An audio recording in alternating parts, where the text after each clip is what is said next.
Hello dear viewers, support me by subscribing to my channel and share my video if you like it, and also make sure you comment your thought. Now let's start the video. Jon. The room was damp and dark, though most things at the old and decaying castle were the food, the buildings, and especially the men. They were all simply dark and dreary objects, who were waiting for the elements to finish them off. This is what the once proud and dignified group of warriors had fallen to. Certainly not the image that the young and energetic northern bastard had dreamt of for years. As Jon packed his saddlebags, he thought over his brief time at the wall. When he had first arrived, he had expected to join the ranks of honorable men, all with their minds set upon upholding their sacred duty of protecting the realm. Jon himself had dreams of becoming a ranger, just like his uncle, and fighting off wilding raiders while his half-brother ruled the north. What he found instead was a group of half-frozen criminals who only looked forward to eating, sleeping, and slipping off to Mole's Town to spend a night with a cheap whore. Whatever image Jon had created of the Night's Watch in his young and naive mind was now well and truly shattered. In his short time spent, he had been belittled and abused by the cruel master-at-arms, Sir Alistair, and had been singled out not only for his bastard name, but also for the fact that he had grown up in a castle. Jon was a tough young man, but he's had as much as he could stomach of the Night's Watch. When word of his father's imprisonment reached him, he knew that he no longer had a reason to stay at Castle Black, not when his father needed him. Jon had also heard that Robb had called his banners and intended to march south and save their father. With that being the case, Jon knew that perhaps there was another honorable path he could take with his life that did not keep him tied to Castle Black. When he and Robb had been children, Jon had promised that when Robb was Lord of Winterfell, Jon would serve as his sworn sword and keep him safe. That had been before Jon had set his heart on being a man of the Night's Watch. Maybe that path was still open. Knowing Robb, there was little chance he would turn down Jon's request. They were brothers, blood or status be damned. The young man known as the Bastard of Winterfell folded his black cloak and armor neatly on his bunk, swinging the same old cloak he had arrived with over his shoulders. The watch was already low on supplies, and Jon knew it would be better for him if he didn't show up, dressed like a man of the watch, when he found Robb, or anywhere else in the north. There was every chance that he would be seen as a deserter. After making his bunk, he swung his saddlebags over his shoulder and grabbed the long bundle that the blind maester of Castle Black had given him the day after he had arrived. With his possessions in hand, he slipped through the door and into the empty courtyard. "Come on, Ghost," he called quietly. The albino wolf was nearly the size of a full-grown dog, and growing more every day. Jon kept to the shadows, moving quickly across the square to the little building that acted as the stables. Inside, the same horse he had ridden into Castle Black was still stabled. He swung the saddle up onto the animal, stroking its nose to keep it quiet. "You're leaving, aren't you?" a small voice said from behind Jon. Jon turned, catching sight of Sam, the fat son of Lord Tarly of the Reach. Ever since the boy had gotten to the wall, he had endured twice as much hardship from the others as Jon had. He could barely hold a sword, and was bullied constantly by Thorne and the other recruits. To be frank, the boy was a craven, and he had admitted as much to Jon when they had first spoken after Jon had defended him. But in the past week, Sam had become Jon's only friend at the wall, something the boy was grateful for. He was the only one who didn't see Jon as a bastard, but as an actual human, something Jon was eternally grateful for. Jon nodded. "I am," he admitted. "I have to. My father's been imprisoned. Robb's marching south, and I'm going to join him." Sam, who would normally look close to tears at the news, simply nodded, holding up his own bag. "I want to go with you." Jon shook his head. "You can't, Sam. This is war we're talking about. I'm sorry, but you're not cut out for it." Sam nodded. "You're right, but I won't survive here if you leave, will I? Thorne will beat me to death, or I'll have my throat slit by one of the others." Jon went to argue, but realized that the large youth was right. Sam wouldn't last another month without Jon to protect him from the others. He had already fought off 4 men doing so. The young man quickly came to a decision. "Saddle the other horse," he ordered. "Do it quickly." Sam nodded and moved into the other stall to saddle the other mount, a large-boned brute that one of the new recruits had ridden when he had traveled to join the watch. While Sam was doing that, Jon unwrapped the parcel Maester Aemon had given him. He still wasn't sure why the old man had given him something. He barely knew him, but he had accepted it nonetheless. All he had said was, "This was left for you." It was a long sword, though the hilt was slightly smaller than he was used to, almost as if it was made for someone with smaller hands to wield. On the pommel, a small flame motif was carved from bronze, while the crossguard, also made of bronze, was a wave design. Jon pulled the blade from its sheath, black leather etched with red gold. He stifled a gasp. Black waves ran down the metal, and only a certain kind of steel had that. Valyrian steel. Jon had seen ice enough times to know the famed steel on sight. He wondered briefly how the blind maester ever got a hold of such a weapon. There were only a few left in existence in Westeros, according to Maester Luwin's lessons. One was in the Vale, another was in the Reach. The Iron Islands had two, and North had ice and another one that escaped Jon's mind. The question in Jon's mind then shifted. Why the hell did Maester Epton give the sword to Jon? "Jon?" Sam called softly from the other stall. "Is everything all right?" Jon quickly sheathed the sword, and replaced the wrapping, strapping it to his saddle. "Let's go." Jon hauled himself up into the saddle and dug his heels into the horse's flanks. Sam followed suit, falling in line behind his friend. The two easily made their way through the gate and past the guards, who had fallen asleep on their watch, their snores covering the sound of hoofbeats. Yet another example of the Watch's incompetence. Over the past few decades, the Watch had become nothing but a shell of its former self. Criminals, bandits, thieves, murderers, and rapists made up the ranks of the Night's Watch. Now it was little more than a noble concept, eroded by years of neglect. Unbeknownst to Jon, the Watch was a laughingstock to every realm in Westeros, except the North. They sent all those who couldn't face the block north to waste away standing in the snow till their balls turned to ice. The only honorable member that Jon had met was Lord Commander Jur, the former Lord of Bear Island. When Sam and Jon were far enough from the castle, Sam felt like he was able to speak without having to whisper. "Where are we going?" he asked. "To join Robb's army," Jon answered instantly. "But do you know where he'll be?" Sam pressed. Jon went to answer again, then stopped. He didn't have any idea where Robb would be, just that he would be going south to rescue their father. Sam answered for him. "If we stay at castles on our way towards the Neck, we can get information on where your brother's gone." Jon nodded. "Good idea. If that's the case, then the first castle we'll be getting to is Last Hearth," Sam said, beating Jon to the answer. "Home to House Umber." Jon glanced at him, causing the large youth to blush slightly. "Before my father locked me out of the library, I read through every book I could. For every hour I was in the library, I wasn't in the yard being targeted by the other boys." Jon frowned. "Whatever happened between you and your father?" Sam looked away, trying to keep the tears from his eyes. Obviously, the memory of Randyll Tarly was a tough one for the young man. Trying to keep the stutter from his voice, he answered, "My family has always had a reputation for producing the finest fighters in the Reach. A tradition my father lived up to, famously. I was the black sheep. My father tried for a long time to beat it out of me anyway. He could. Some I still have nightmares about, but nothing worked. A day before my father went hunting, he gave me two options.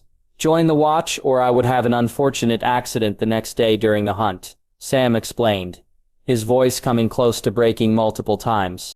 Jon looked in horror at his friend. "He was going to kill you?" Sam nodded sadly. "My father wanted another boy, and he got one in my younger brother Dickon. He was everything my father wanted me to be. He was the one my father wanted as his heir, and I was in the way. So I was given two options, exile or death." Jon shook his head.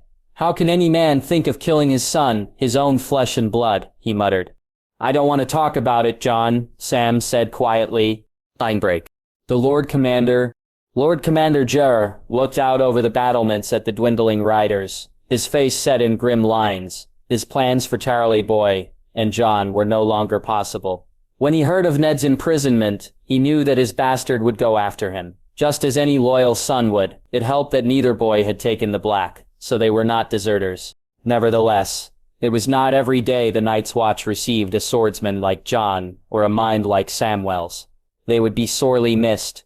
The Lord Commander would never admit it, but Jon reminded the old bear a lot of Ned, quiet, with a fierce determination to do well. If the young man had stayed, then Jauer could easily see him becoming Lord Commander one day.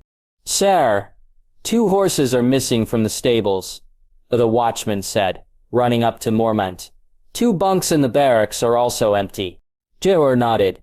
Aye, I know, lad. Should I wake the others? Jiro shook his head. No, let them sleep. Just go back to your post, he ordered quietly, continuing to watch the 2 riders go off into the night. The watchman nodded and walked off, probably to find a warm position to sleep his shift away. Truth be told, the watchman wasn't concerned about 2 deserters. Men left the watch all the time. It wasn't an uncommon occurrence. Besides, that meant more gruel for the rest of them. Line break. John. Last Hearth was a large, formidable castle set on top of a small hill, with a quiet village set around it. It reminded John very much of what the first men used to build back during the Age of Heroes. That had always been one part of history that had interested John. Do you think Lord Umber will welcome us? Sam asked. I don't believe Lord Umber is here, Sam, John said, bringing his horse to a halt just down the road from the main gate. Remember, Robb called his banners. With that, the 2 men rode down the road and up to the main gate, where they were quickly allowed in. They then took the main road up to the keep, where they were allowed to stable their horses. Why are men of the Night's Watch here? One of the guardsmen asked curiously, as John and Sam grabbed their saddlebags. We've already sent our criminals up with the first ranger. John glanced at Sam before back at the guardsman. Is there a steward we can talk to? He asked. The man looked confused but nodded, gesturing for the 2 to follow him. The 3 men walked through the halls, which were filled with banners and broken weapons. One that was very obvious was that the Umbers were very proud of their martial history. Here, the man said, opening the door to the great hall. Inside there were 2 old men. One was gaunt, with a long white beard. The other was a massive man with a bushy white beard and a white eye patch. Castellans of Last Hearth, Mors and Hather Umber. John and Sam walked in slowly, not sure how to start any sort of conversation. You look like Ned, one of them, the one with the eye path, stated bluntly. John nodded. I am Jon Snow, his natural son, he answered. This is Sam Tarly. You part of the Watch, boy? The other man asked, equally as blunt. No. Well, kind of. Well, Sam stuttered, not sure how to answer. Well, the gaunt man demanded. We were planning on joining the Watch, John said, stepping in, but we never took the black. So you're not deserters? Eye Patch Man stated. No, John answered. We are on our way south to join my brother Robb. We know he called his banners. Aye, he did. Our nephew took most of our fighting men with him, barely left us with any men to gather the harvest. The gaunt man said, So what do you want? A simple bed for a night, John said. We don't mean to take one to become burdens on anyone. The 2 men shared a look before... Oh, yeah, we can give you that, lad, the eye patch wearer said. We best get you some new clothes as well. Don't want the fat one getting confused as a deserter. Thank you, my lord, John said, bowing slightly. Also, is there a way for me to send a raven? The gaunt man shrugged. Talk to the maester, he grunted. John nodded and bowed again before taking his leave. Sam hot on his heels. When they were out of the hall, Sam finally managed to find his voice. Why do you need to see a maester? Sam asked. I want to send a message to Robb, John said. Let him know that we're coming. Sam nodded slowly. Right, we're coming. Robb suppressed a sigh of annoyance as he looked over Walder Frey's refusal. The old Lord of the Crossing had been blunt and biting in his refusal to let Robb and his host of 20,000 use his bridge to cross the Green Fork. This caused the Northern Army problems, as Lannister armies were currently wreaking havoc in the Riverlands. One host was controlled by Tywin Lannister, the Lord of Casterly Rock. He and 20,000 men were currently sat at Harrenhal, protecting the Kingslayer and his host of 15,000 while they besieged Riverrun. Just more issues for the young Stark to deal with, while his mind was on his father, who had been wrongfully imprisoned by the royal prick in King's Landing. Let's take the damn castle and put the old bastard in his place. Then we can deal with the Kingslayer and the old lion before we rescue Ned. The Grachan roared, slamming his massive fist on the table. Robb's war council was composed of seasoned warriors, who were veterans of the last 2 wars.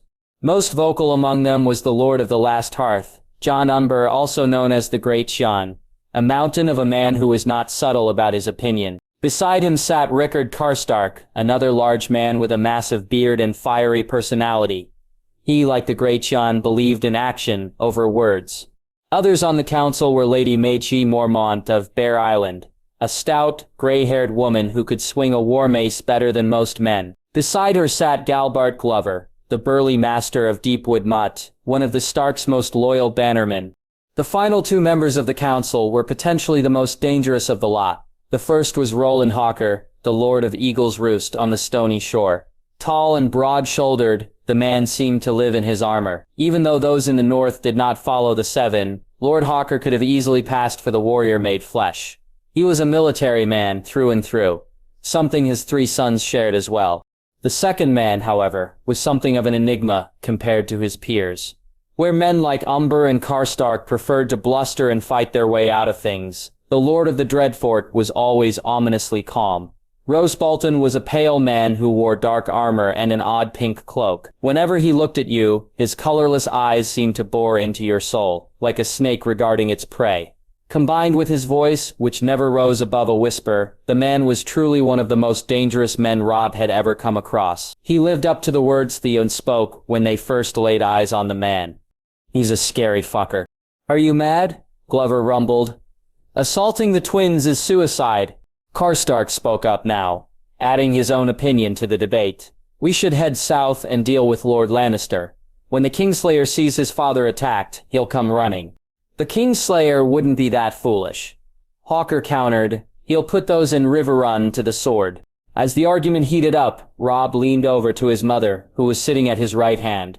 The young lord had been quietly relieved when his mother had decided to stay by his side rather than head back to Winterfell after she returned from the Vale. With her by his side, he felt more confident dealing with the older nobles on his war council. "Is there any way we can get Frey to open his bridge for us?"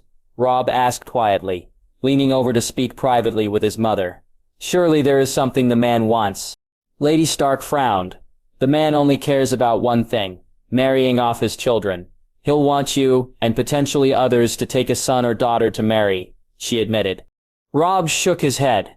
"I take it gold won't satisfy him." Lady Catelyn shook her head. "He's been stealing money from all who use his bridge for decades. He has no need for gold," she explained. "All he wants is the respect he feels his house has been denied. He believes he can get that by forcing other noble houses to take on his numerous children." Robb sighed. "All right," he said, turning his attention back to his commanders, who were still bickering. "Silence, my lords," he snapped. The Northmen instantly fell quiet, waiting for their lord to speak. "We will treat with Lord Frey," he continued. "My lady mother will act in my name. Whatever Lord Frey decides, I, and only I, will answer for it." Lord Glover leaned forward. "An honorable decision, my lord. But surely there must be another way. Why not march back towards Moats Callan and find another way into the Riverlands?" "Don't be foolish, man," Lady Mormont rumbled. "That would take months. The neck is treacherous to all but the Crannogmen." "Lady Maetiz is right," Robb agreed, shaking his head. "Sacrifices must be made in war. My father taught me that, and I am willing to do my part as well." The great son grunted.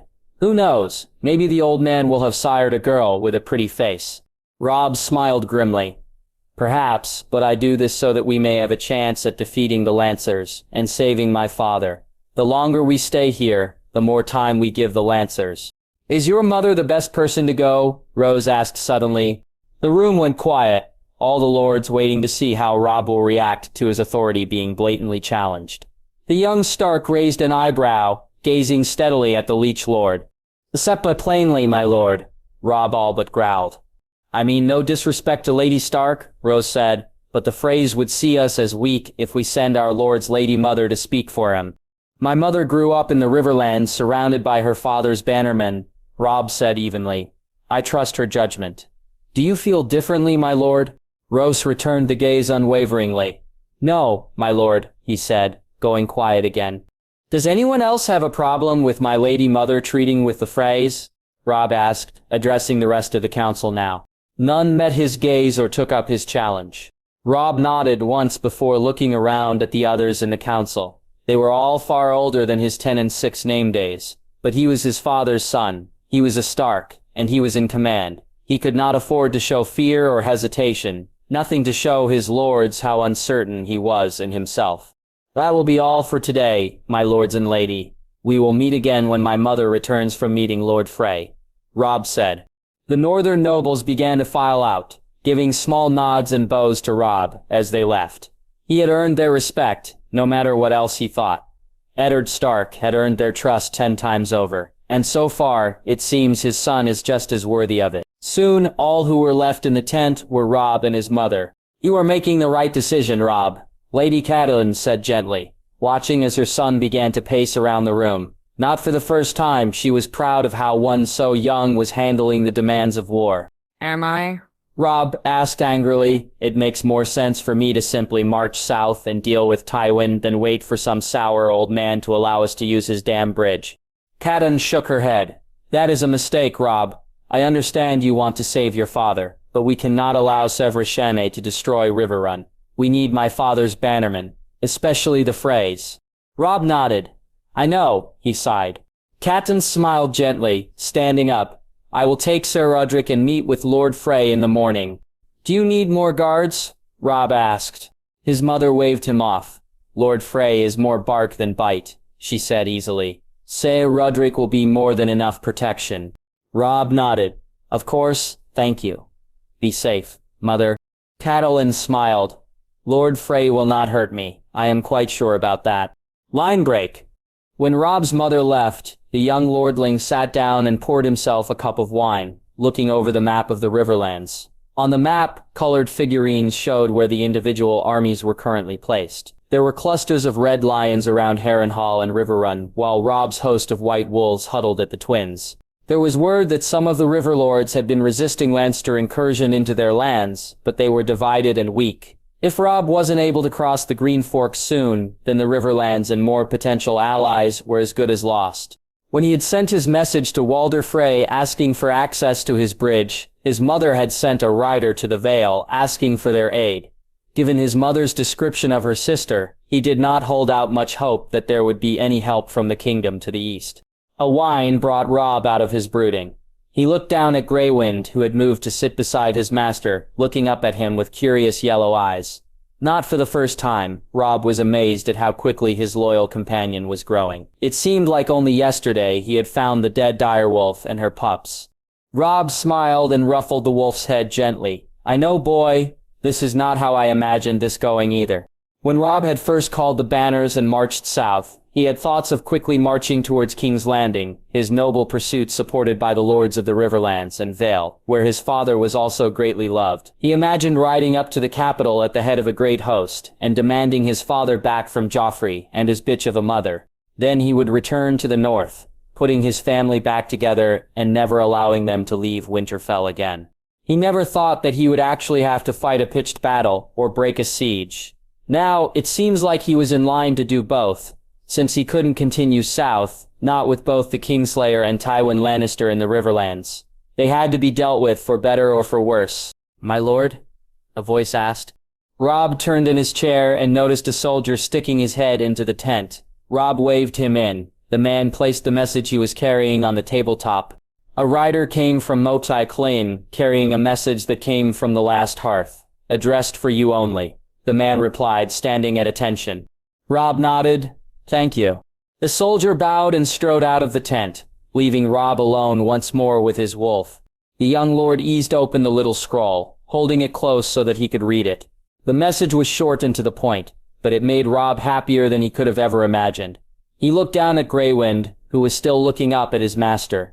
Looks like we'll soon be having company. Of course, the wolf didn't answer, simply looking at his master with a confused look that made Robb chuckle and stroke the wolf's head as he stood up, grabbing a mat from a nearby stack and unrolling it, placing candles on the edges to keep it in place. The north was a vast region, and even condensed on a piece of parchment, it was still huge. The young lordling tapped Castle Black and trailed his finger down the King's Road. Jon had already sent a message from the last Hearth. He was likely to stay at Winterfell and Moat Cailin on his way south. At least he will get to see Bran again, Robb said, once again talking to Greywind. Never got to properly say goodbye to him. Greywind whined and shook his head as he sneezed. Robb chuckled again. Jon's coming, he said quietly, unable to stop the massive grin from spreading over his face. When two wolves go south. Cotton. Walder Frey, the old lord of the crossing, was nearing 90 name days and had sired nearly as many children. A weasel-faced man who struggled with gout, he ruled his castle with an iron fist. House Frey was belittled by much of Westeros, but Walder Frey did not forget such slights. The old lord remembered each and every one, allowing them to fester in his mind. Such, the man had become a bitter and ill-tempered lord, cursing and mocking servants, soldiers, his children, and even his own guests. Truly, the man had no care for how he spoke to people. He was extremely wealthy and backed by a sizable army, and that gave him the confidence to speak how he liked. Catelyn stood alone in the hall of the crossing, a dark and desolate place.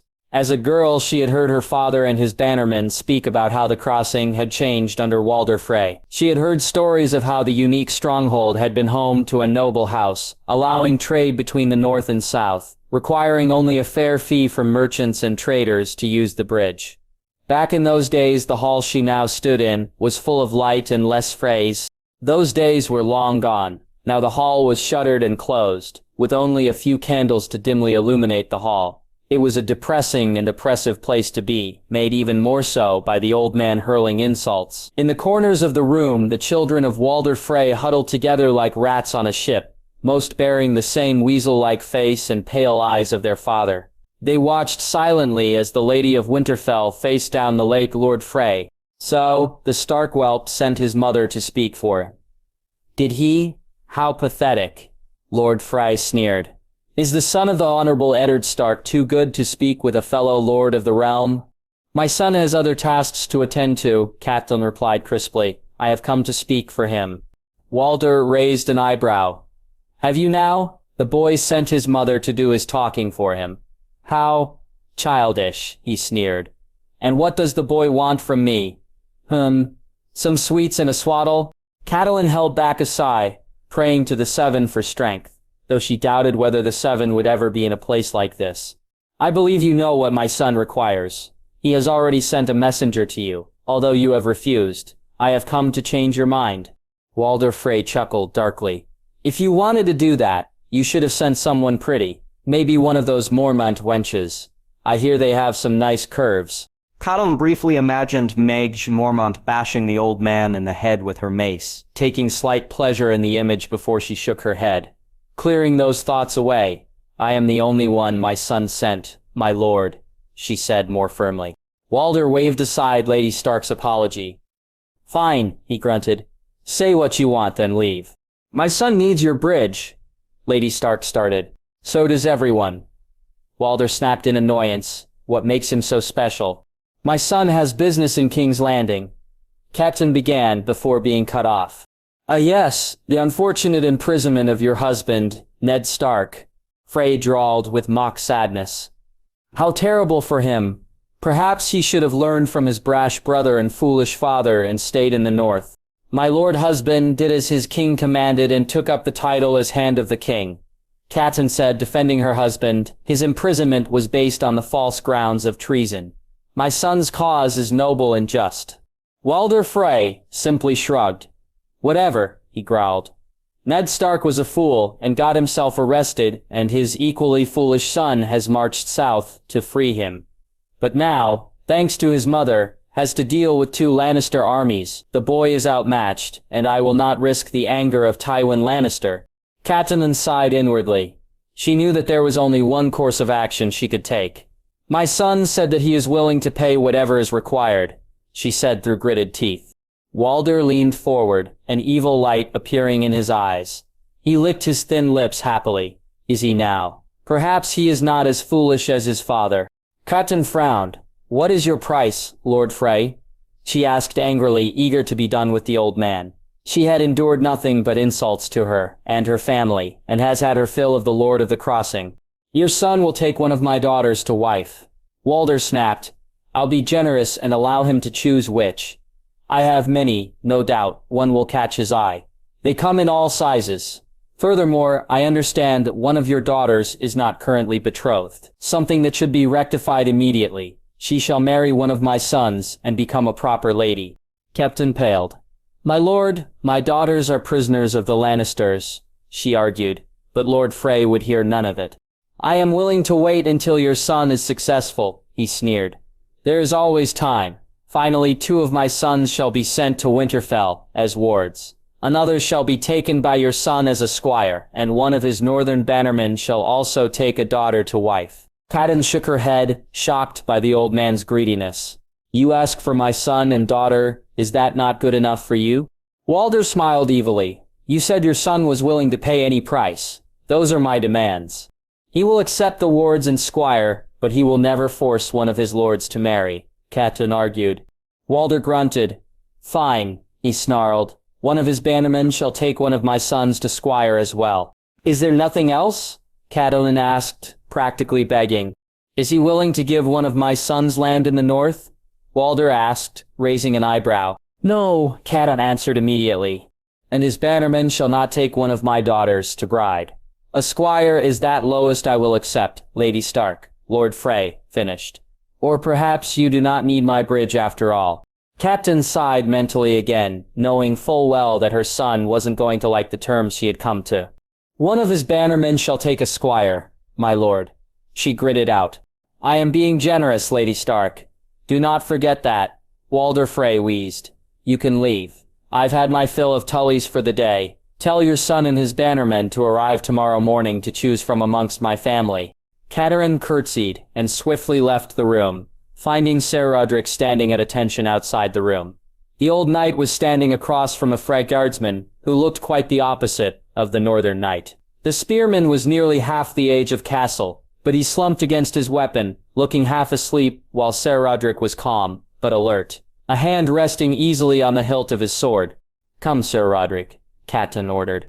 The pair made their way out of the keep, retrieved their horses, and began the short ride back towards Robb's war camp. When they were out of the gate, Roderick waited a moment before speaking. Is everything all right, my lady? Catelyn nodded stiffly. Yes, thank you, Ser Roderick. Lord Frey will allow my son to use his bridge. And the cost? Robb and Arya shall marry one of his children, while 2 shall be sent to Winterfell as wards, and another 2 shall become squires for Robb and one of his bannermen, she explained. Septon Roderick raised an eyebrow. Lady Arya is in King's Landing? Catelyn nodded, a point I raised as well, but the man knows no bounds. He would accept nothing less, she said sadly. May the Seven forgive me, but I will rejoice the day that man is gone. You may not be the only one, my lady. Ser Roderick said gruffly. The man's a plague upon Westeros and a black spot on your noble homeland. Thank you, Ser Roderick, but he is a plague we must weather if we are to rescue my husband and daughters, she said. If it pleases you, I would be willing to take on a squire, should Lord Robb ask, he offered. It had been a while since the older man had taken on a squire, but he was a loyal vassal to House Stark, and would do anything for them. It also helped that he was an actual knight, one of the few in the north. Catelyn offered the old knight a grateful smile. That is a very kind offer, Setter. I am sure my son would be happy to accept. It would take a great burden off his shoulders. Lord Robb has done a fine job leading this army, my lady, Septon Roderick praised. Lord Stark would be proud. Catelyn nodded, feeling a slight tickle as tears briefly entered her eyes. He has good men beside him, she said, and hopefully they are enough to help him deal with Tywin Lannister. Catelyn had heard the stories about the sack of King's Landing from Ned. She knew the atrocities the man ordered. Every night she prayed for her husband's safety, and as of late, she had also started praying for Robb's. If he was going to face down the Lord of the Rock, he was going to need every bit of luck he could get, no matter what god it came from. Jon II. Winterfell hadn't changed since Jon had left. It was still a mighty citadel built of gray granite that exuded the great power wielded by House Stark. Truly, there might be prettier castles in the south, but Jon would still choose Winterfell over all others. There was something about the castle that was powerful. Perhaps it was the ancient history of House Stark, but none could not say that Winterfell was not the heart of the north. Jon thought about how many times he had dreamed of leaving the walls of Winterfell behind to become a man of the Night's Watch. Looking out at his old home once more, he couldn't believe that he ever wanted to leave. The Winterfell was his home, and he was disappointed with himself that it had taken him so long to realize such. Jon looked down at Ghost. "We're home, boy," he said quietly. Sam reined in his horse beside his friend. His eyes looked over the northern stronghold, quietly excited to be spending a night at the ancient home of the Starks. The large boy had always loved history, and northern history had always intrigued Samwell, especially as a young, wide-eyed boy. Both boys had changed their appearances when they stopped at last Hearth. Jon now wore chainmail under dark pleated leather. He had also put his dark curls up in a knot behind his head, instead of letting them hang free. Sam had been given new clothes as well, dull brown and gray doublet and pants, along with a solid pair of boots. He had also been given a proper northern cloak. The Maester of Last Hearth had promised to return his watch clothes to Castle Black, on the next wagon heading that way. Impressive, Sam said quietly, not sure what else to say. Even calling Winterfell impressive seemed inadequate. There was a power, an aura that surrounded the place that was palpable even from where Jon and Sam were. Jon smiled. Aye, it is. Just wait till you see the library and meet Maester Luwin, he joked, clapping his spurs into the horse's flanks, setting off towards the castle. The two young men easily made their way through Wintertown, the little village that was huddled in the shadow of the mighty fortress. It had always been a quiet place, even more so now that many of the men from the village were in the south with Robb. The few who remained nodded to Jon, remembering him. At the gate, two men garbed in the plated leather armor, with steel helms, crossed their pikes, as Jon and Sam approached, blocking their way. One of the men stepped forward. He was a large man with a bushy beard, a typical Northman by every measure. Halt, state your business, he declared. Jon leaned forward in his saddle so that the man could see him better. Martin, he greeted respectfully. The man named Martin stepped forward a little more, his eyes narrowing as he tried to place the man in front of him. He looked a little like Lord Stark and had an albino wolf at his side. He then made the connection. Jon, he asked. Jon Snow? Jon smiled brightly. Aye, it's me, he said happily. How are you, Martin? Martin extended a hand in greeting, which Jon easily took. God's lad, you look a little different since I've last seen you. I thought you left for the Wall. Jon shook his head, becoming serious again. I changed my mind before I took the Black, he explained. I mean to join my brother in the south and help save my father. Martin grinned fiercely. Good on you, boy. Lord Robb could do with your sword at his side, especially considering who he's fighting. Jon raised an eyebrow, the smile melting off his face like snow in the sun. Facing? What do you mean? Tywin Lannister and the Kingslayer have invaded the Riverlands, the other man answered. Last we heard, Jaime was besieging Riverrun. Jon shared a glance with Sam, who looked both curious and fearful. That's all Jon needed to know, that the news wasn't good for Robb. Castle Black didn't get much information from the south, and the pair hadn't stayed anywhere long enough to gather more information. It was news to them both that Robb was actually going to war. Who's in charge of Winterfell? Jon asked, turning back to the guards. Lord Bran, Martin answered. Lady Stark and Sir Roderick went south some time ago, but never returned.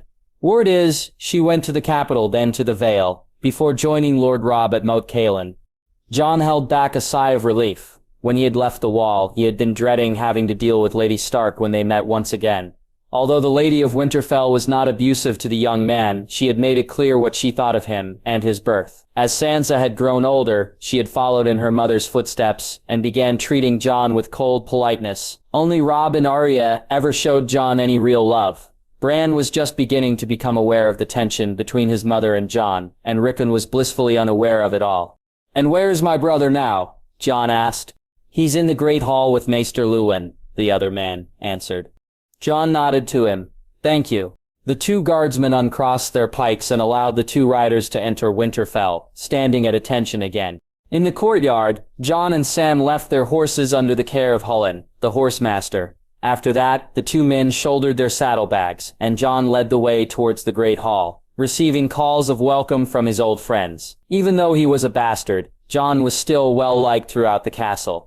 He was kind and respectful to others, no matter who they were. The guards respected him for his skill with a blade and his humble demeanor. It's a lot bigger than I imagined, Sam said quietly. I've been to Highgarden in Old Town, but I've never seen anything like this. Jon grinned, the feeling of home overwhelming him. Just you wait, my friend. Winterfell has more secrets than you can learn in a night, he explained, pointing towards a gate that led into a forested area. There's the Godswood, where the heart tree is planted. A heart tree, Sam said. Truly? Jon nodded. Aye, he laughed. It was one of my father's favorite places. You may not believe in the old gods, but when you're in front of that tree you understand why they were worshipped. Sam continued to look around while Jon walked confidently towards the hall, pushing open the doors as he entered. Inside, a young boy with auburn hair and blue eyes sat beside an old man, who had gray eyes and receding gray hair. The boy was dressed in a leather doublet, while the older man wore a heavy gray robe with massive sleeves and a heavy chain around his neck. Bran looked up when he heard the door open, his eyes lighting up when he saw Jon. A massive smile spread across his face. Jon couldn't help but grin as well, his brother's infectious smile spreading to him as well. He dropped his saddlebags on a nearby bench and strode towards his brother, practically running till he reached him. Rin, he said happily, leaning over the table to bring his head to the young boy's, wrapping an arm around his neck. It was a slightly emotional moment for Jon, as the last time he had seen his little brother, he had been in a coma, and Jon had been unable to properly say goodbye. Not to mention that Lady Stark was glaring at him like he was the one who had placed Bran in his unconscious state. I'm so happy you're awake, he said, ruffling the boy's auburn curls. At their feet, Ghost and Summer nipped and played with each other. The two littermates were just as excited as their masters were to be with each other again. Bran grinned. Jon, he cried. Robb said that you had gone to the wall. Jon nodded, stepping back. Aye, I was. But I left the watch to help Robb save father. Maester Luwin nodded. Very noble of you, Jon, he complimented. Jon clasped arms with the old maester. It's good to see you again, maester, he said kindly. He gestured to Sam behind him.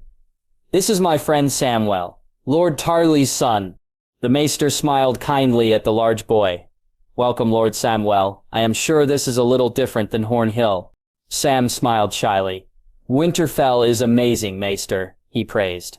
I've never seen anything like it. He turned to Bran, bowing formally. Thank you for your hospitality, Lord Bran. Jon has always spoken well of his family. Your father is Lord Tarly, the man who beat Robert Baratheon? Bran asked, with childlike curiosity. Sam nodded, his face a mask. That is correct. My lord, Lord Randyll, is my father. While Sam and Bran talked, Jon leaned over to speak with Luwin privately. How are his legs? Jon asked. When he had last seen his little brother, the maester had said that he would never walk again. During his time at the wall, Jon had prayed that somehow his brother managed to walk again. But Maester Luwin shattered those hopes with a shake of his head.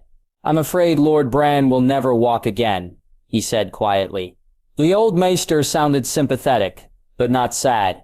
He was a man of healing and knew that there were some things that couldn't be fixed. It's all right, Jon, Bran said, leaning over to join the conversation. I can still move. Oh, Jon asked. Maester Luwin stood up, beckoning someone over. It was Hodor, the massive simpleton who worked in the stables. He was well over 7 feet tall, with thick brown hair and beard. But for his massive size he was a gentle giant. A simpleton really. Hodor here has been acting as Lord Bran's main means of transportation, Maester Luwin explained, pointing out the harness that the big man wore. He is able to carry the lordling on his back. The imp also made me a chair, Bran added, interrupting the maester. He is referring to Lord Tyrion, of course. Luwin corrected, giving Bran a look. Jon raised an eyebrow. Tyrion? What kind of chair? Luwin motioned to Hodor, who moved forward and grabbed the back of Bran's chair, pushing him around the table and towards Jon. The chair looked like a typical high-back chair, albeit with more padding. Bran's legs were strapped down and covered with furs. 2 wheels stood on either side of the chair, while 2 hand grips shot out from the back of the chair so that someone could hold and push the chair. When put together, Jon wondered how others hadn't thought of the ingenious creation before. Bran, that's amazing, he said happily. He also made me a saddle, Bran said excitedly. Lord Tyrion was very generous, Luwin added. His designs are quite ingenious. Aye, he is that, Jon said, nodding in agreement. Maester, would you mind showing Sam the library? I would like to speak with my brother privately. Luwin nodded, bowing slightly before motioned for the large boy to follow him. Come, Lord Sam, the library is this way.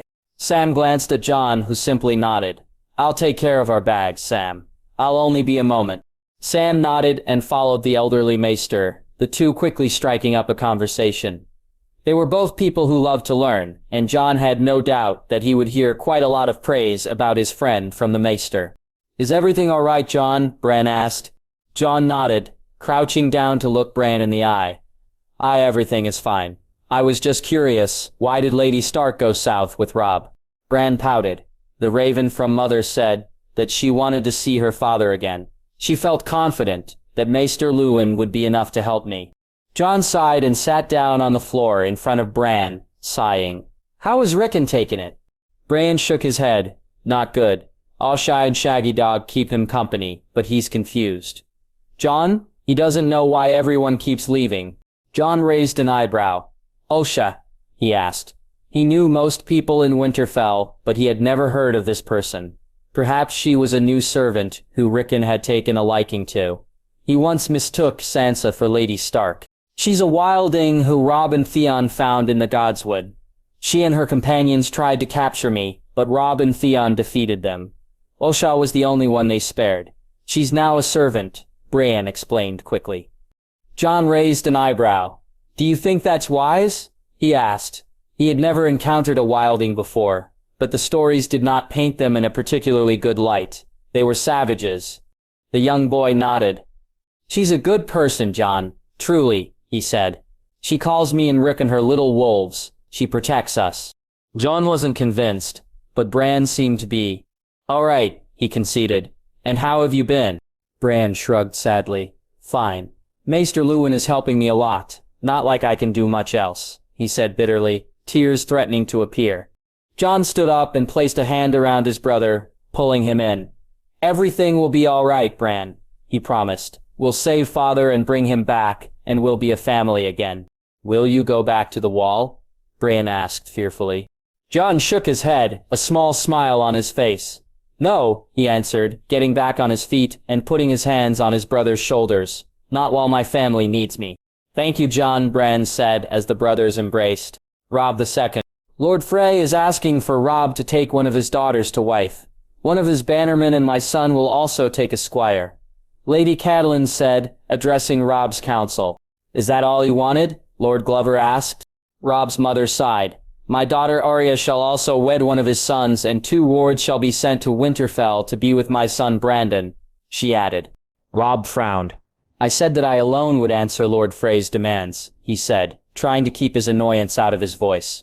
"I did not agree to give up my sister or fill my home with Freys." Catelyn grimaced. "Those were his demands, my lord. There was no changing the man's mind." Robb shook his head. "My lords, I would have your thoughts." "I say fuck him," the Greatson spat. "If he wants to take advantage of us, I say fuck the old man." "Must we deal with this again?" Galbart Glover said gruffly. "We need the damn bridge if we are to deal with the Kingslayer." Robb growled. "My lords, I will take one of the man's daughters. And as my sister is still trapped in King's Landing, there is still time to change the man's mind on giving her hand away. All I can ask of you is this. Who here is willing to take on a squire?" "I will, my lord." All eyes turned to Ser Roderick, who had stepped forward from his place in the corner of the room. He nodded strongly to Robb and his mother. "I will take on a squire if it helps, my lord." Lady Catelyn was beaming at the elderly knight, while Robb just smiled at him. He nodded. "Thank you, Ser Roderick. I accept your offer. I have no doubt the boy will learn much under your tutelage."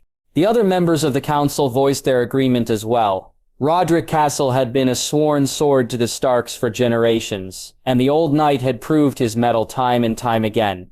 It also made sense that, since he was an anointed knight, he should take on a squire.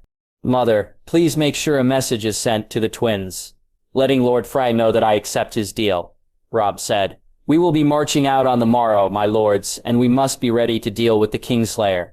We will be hard-pressed fighting the Kingslayer with his father lurking at Harrenhal," Lord Harker pointed out.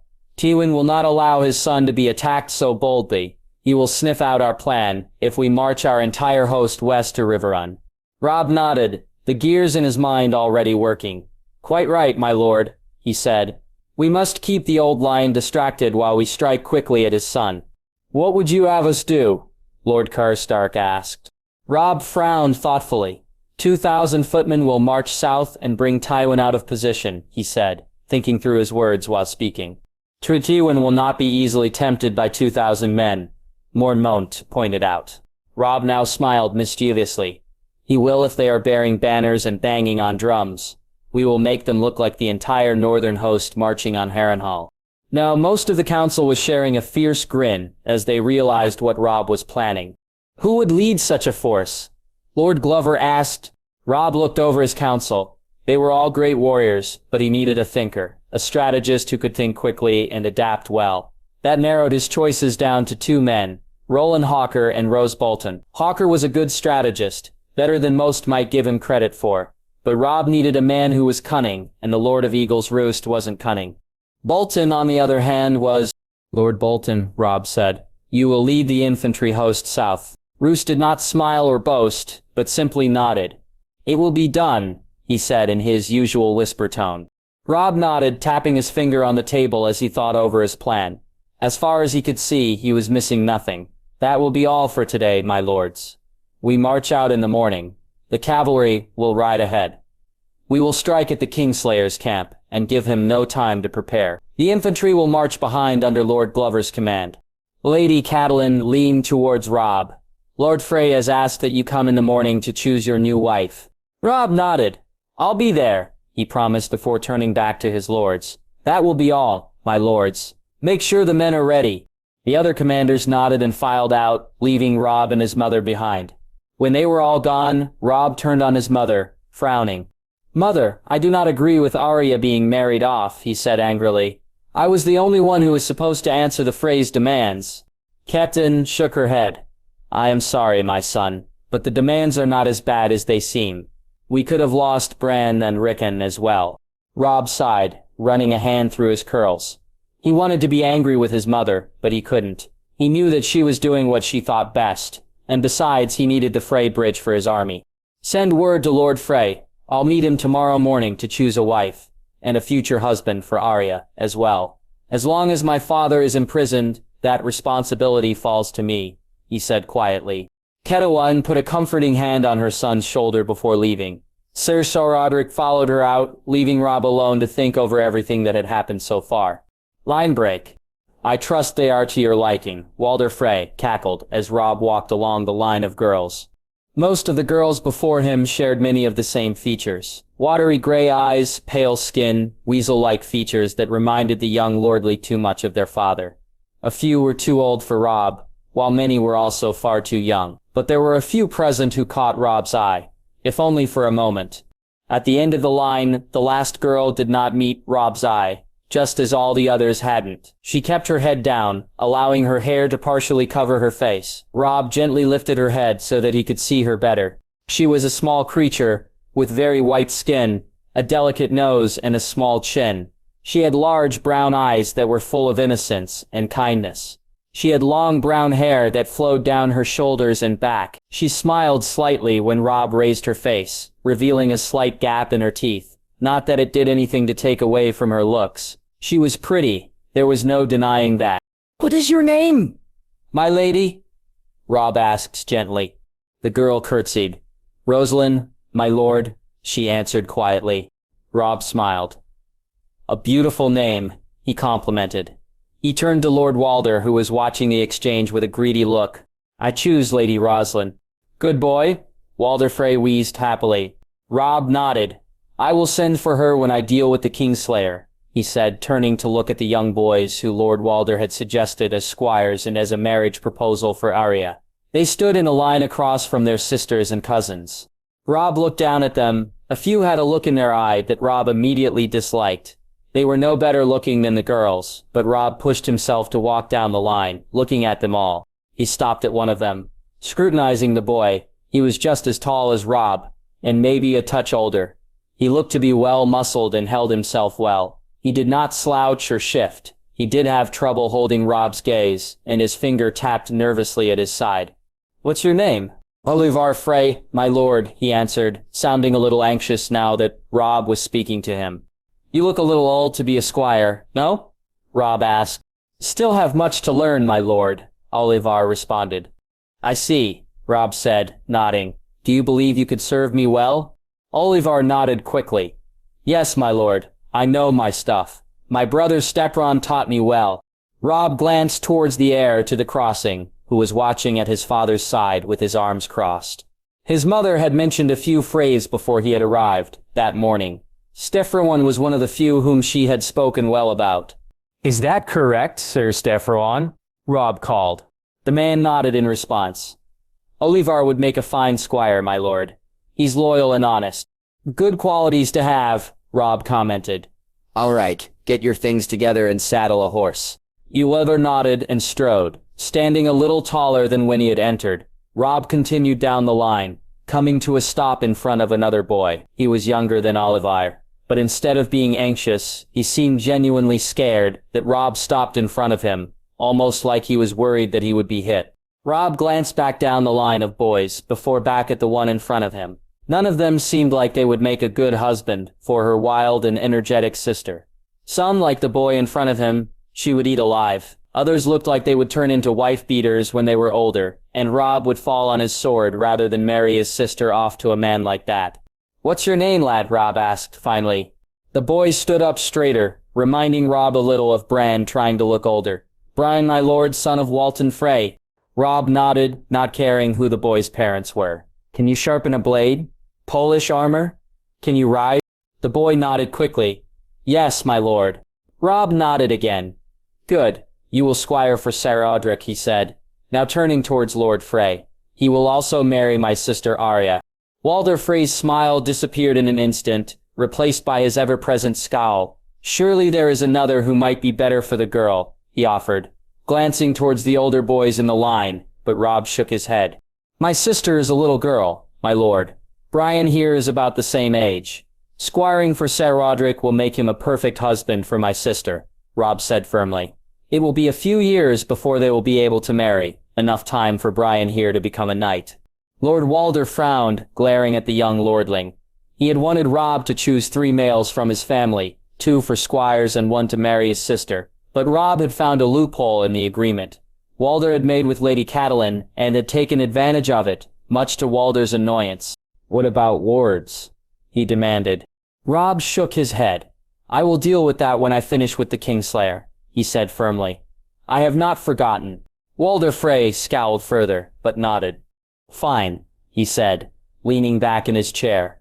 Robb turned back to Brian, who was watching the interaction with wide eyes. Go get your things, lad, and meet Olivar at the stables. You're also coming with us.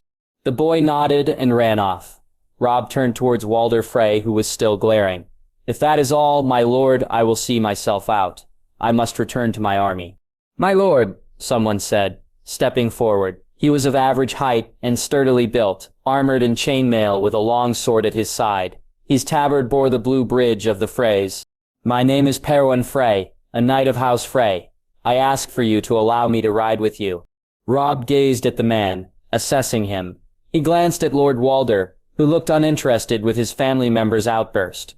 Obviously, the Lord of the Crossing was not involved with the man offering his sword to Robb. The young Stark nodded. Very well, you have an hour to make ready and meet me in the stables, he ordered. The man nodded gratefully and strode out of the room, followed by one of the boys and Sarastevron. Robb bowed once to Lord Frey before walking out of the room, his mother and Tian following him. That was well done, Robb, his mother said when they were out of the hall. What was? Choosing the boy as Arya's husband. Now she won't have to be married for years, Catelyn said happily. Robb nodded. If they're married at all. Arya will kill the boy before she marries him. Catelyn frowned. Your sister will do her duty. She started before Robb shook her head, stopping her. Perhaps, but you know Arya, she wants to fight and ride. I believe father was tempted to send her to Bear Island if everything hadn't gone to hell. Rebob said as the trio made their way out of the keep, where Ser Odric was waiting by the stables. The cavalry, under Lord Hawker's command, had already marched west towards Riverrun, passing through the bridge, while Robb was in the hall. They couldn't be more than half an hour ahead. Lord Glover was currently marshalling the infantry, as Robb waited for the 3 Freys. They would be marching out soon. Lord Roose and his men had marched out the night before, the Leech Lord wanting to get a night march on the Old Lion. Robb felt weird about sending 2,000 men against 20,000, but he knew it had to be done. "Did you know the Frey who spoke up in the hall?" Robb asked his mother. Lady Catelyn thought for a moment before nodding. "Sir Wyn," she answered. "He squired for Lord Mallister, if my memory is correct. My uncle says that he is skilled with blade and lance." Robb nodded. "We'll see," he said, just making idle conversation. The young Stark was tempted to mention the message he received from Lansarth a few nights ago, but he didn't. He knew that it would only cause more harm than good, especially considering who he was around. That was just another bridge to deal with, but at a later date. Jon III. It had been a few days since Jon and Sam had left Winterfell and had recently passed through Moat Cailin, the ancient ruin that served almost like a gateway from the south into the north. The stronghold sat on the only safe passage through the neck, making it an extremely important castle for the north. There was a reason the moat was so important, because it was the only way, besides sailing, to reach the north. No one was foolish enough to try and tempt fate and death by going through the swamps of the neck. Dark, damp, and foreboding were the swamps of the neck, filled with numerous creatures and plants that could kill a man in mere moments. While the wall and the lands of Always Winter were quite dangerous, the bastard of Winterfell was willing to bet that the neck was even more so. A lizard lion will kill a man quicker than frost will.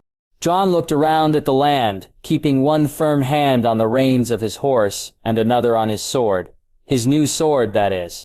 During the journey to Winterfell, Jon hadn't been sure what to do with the sword, which he and Sam had figured to be Dark Sister, the ancient sword of the Targaryens. Given Maester Aemon's lineage and the sword type, it only made sense that Jon now possessed the sword that once belonged to Visenya Targaryen, sister-wife to the Conqueror. What didn't make sense was how Maester Aemon had come into possession of the sword.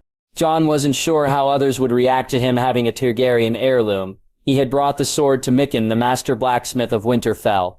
He had not told the smith where he had gotten the blade, nor its name, only that was in need of a new hilt, crossguard, and pommel, all needed by the next morning. The blacksmith had performed phenomenally in the short time he had been given to work, adding a larger hilt to better fit a man's hand as well as a steel crossguard and pommel. When Jon had picked up the blade the next morning before he and Sam had set off, the smith, red-eyed and ragged, had said nothing about the fact that the sword was Valyrian steel, only wishing Jon luck on his journey. Jon now felt comfortable wearing the sword at his side while on the road. "Have you ever seen a lizard lion?" Sam asked, breaking Jon from his thoughts. His larger friend was trying not to sound fearful, but his intention fell well short of the mark. Jon shook his head. "No, and I hope not to see one for a long time," he answered comfortably. Sam laughed anxiously at his friend's words. "But it was a forced action. I've read that the neck contains all sorts of poisonous plants and predators," he said, becoming more nervous with every word. Jon laughed. "Sam, you're going to scare yourself if you keep talking like that," he chuckled. "We're perfectly safe here on the King's Road. But you have to wonder, why did people choose to settle on the neck? You know the story. The children of the forest brought the hammer of the seas down on the neck, and not all of it returned," Sam said, paraphrasing what he had read about the neck when he was younger. Jon nodded. "Fair point, but you can't deny that they've adapted well to it. That we have Jon Snow," a voice said suddenly, startling both men. Jon turned in his saddle, half drawing his sword, when he saw the man who had spoken. He was below average height, garbed in boiled leather armor under a mottled green and gray cloak. Around his waist sat an assortment of knives, while in his hands he leaned on a three-pronged frog spear. The man's face was mostly covered by his hood, but what Jon could see was a thin, pointed chin covered with dark stubble and an amused smile on his face. Neither Sam nor Jon had seen the man appear. It was as if he had risen from the ground like an apparition. Jon didn't sheath his sword. "Who are you?" he demanded. "Lord Reed wishes to see you," the man said, not answering Jon's question. "I suggest you dismount and walk your horses." "Who are you?" Jon demanded again. The man's amused smile seemed to grow with Jon's annoyance. "A friend Jon Snow, that is all you need to know." After a moment, Jon looked at Sam, nodding to him as he slipped down from his saddle. His friend did the same, stumbling slightly as he hit the ground. The anxiety Sam was feeling, combined with the sudden appearance of the man, had put the large youth on edge. "So are we just going to believe him?" Sam whispered to Jon, as he grabbed the lead reins of his horse. Jon glanced at the man who was waiting patiently for them. I think we can. The Cranobun have always been loyal to House Stark. And if he had wanted to kill us, I don't think he would have made himself known to us. You're right, the Crandogman called over his shoulder as he began walking into the marsh. Jon raised an eyebrow and began to follow the man. After taking a few steps, his foot slipped through a patch of grass and into the water. Jon shouted, pulling his foot out. Watch your step, the man called, walking calmly up to the two. Step exactly where I step, and keep a strong grip on your horses. Lizard lions rarely get a meal as magnificent as those brutes of yours. Jon nodded quickly, walking with exaggerated care as he and Sam followed the man, who was walking with annoying ease through the marsh. When they entered the swamp moor, a white noise surrounded the trio. The sounds of bugs, random splashes, and other unknown things continued to startle the two young men. Gods, this place is off-putting, Sam muttered, looking around. Jon could only nod. The swamp around them seemed like a blanket of differing shades of greens, browns, and grays. Short, stubby trees gray close together, denying the sun from shining down on the land, creating an awkward scattering of shadows. Jon felt increasingly uncomfortable the further they traveled into the swamp, the land by far the most dangerous place Jon had ever been, even more so than the biting cold at the wall. But to add further discomfort, Jon always felt like he was being watched by a dozen eyes, and not all seemed friendly. We are close, the man called over his shoulder. Do not worry. Jon didn't say anything, continuing to focus more on where he was stepping than responding to the man. After a few more minutes in the swamp, the dense tree cover gave way to a large clearing of swampy ground. Small bridges intersecting over the treacherous ground. Small huts dotted the land where more cloaked figures went about their business. At the center of the web of bridges was a two-story building, a large hunting hall compared to the dominating castles Jon and Sam had passed. Outside the entrance to the hall, two men stood at attention, both wearing scale armor under dark green tabards that bore the black lizard lion of House Reed. Each had a short bow and a quiver of arrows over one shoulder and a short spear in hand. They did not seem like the most intimidating of guards, but given the situation, they seemed quite fearsome in their own right. Jon knew in an instant that they had arrived at Greywater Watch, the home of House Reed, Lords of the Neck. As far as the young man knew, not even his father had ever been to the hidden village. It was said that Greywater moved, but from Jon saw he would say that it's simply incredibly hard to find. A man, nay, and army could easily lose its sense, marching through the swamp. It seems highly unlikely anyone could simply stumble across the village, not without being seen and heard. Or killed. Jon Snow, Samwell Tarly, welcome to Greywater Watch, the man said, finally removing his hood and pushing his cloak back behind his shoulders. The man had a wiry build, even with the bronze scale armor that covered his shoulders. He had shaggy, mousy brown hair that hung over dark green eyes. All in all, the man didn't cut an intimidating figure, but the way he held himself and handled the frog spear, Jon could tell that the man was very comfortable with the weapons of his trade.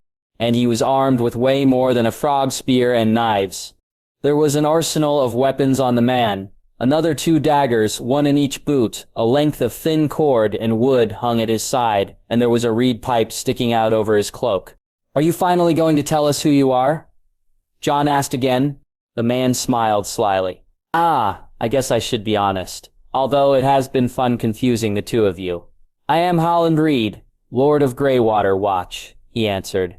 Jon and Sam immediately went to drop into a bow, but Howland put a hand on both their shoulders. Please, don't, he said firmly. We don't do that here. Jon straightened, looking down at the man. Jon was not the tallest of men, but even Howland Reed was smaller than the bastard of Winterfell. When Jon had seen Lord Howland visit Winterfell, which were rare occasions, he looked much more lordly than he did now. Now he looked no better than a common scout, with an unmarked cloak and rough, worn armor.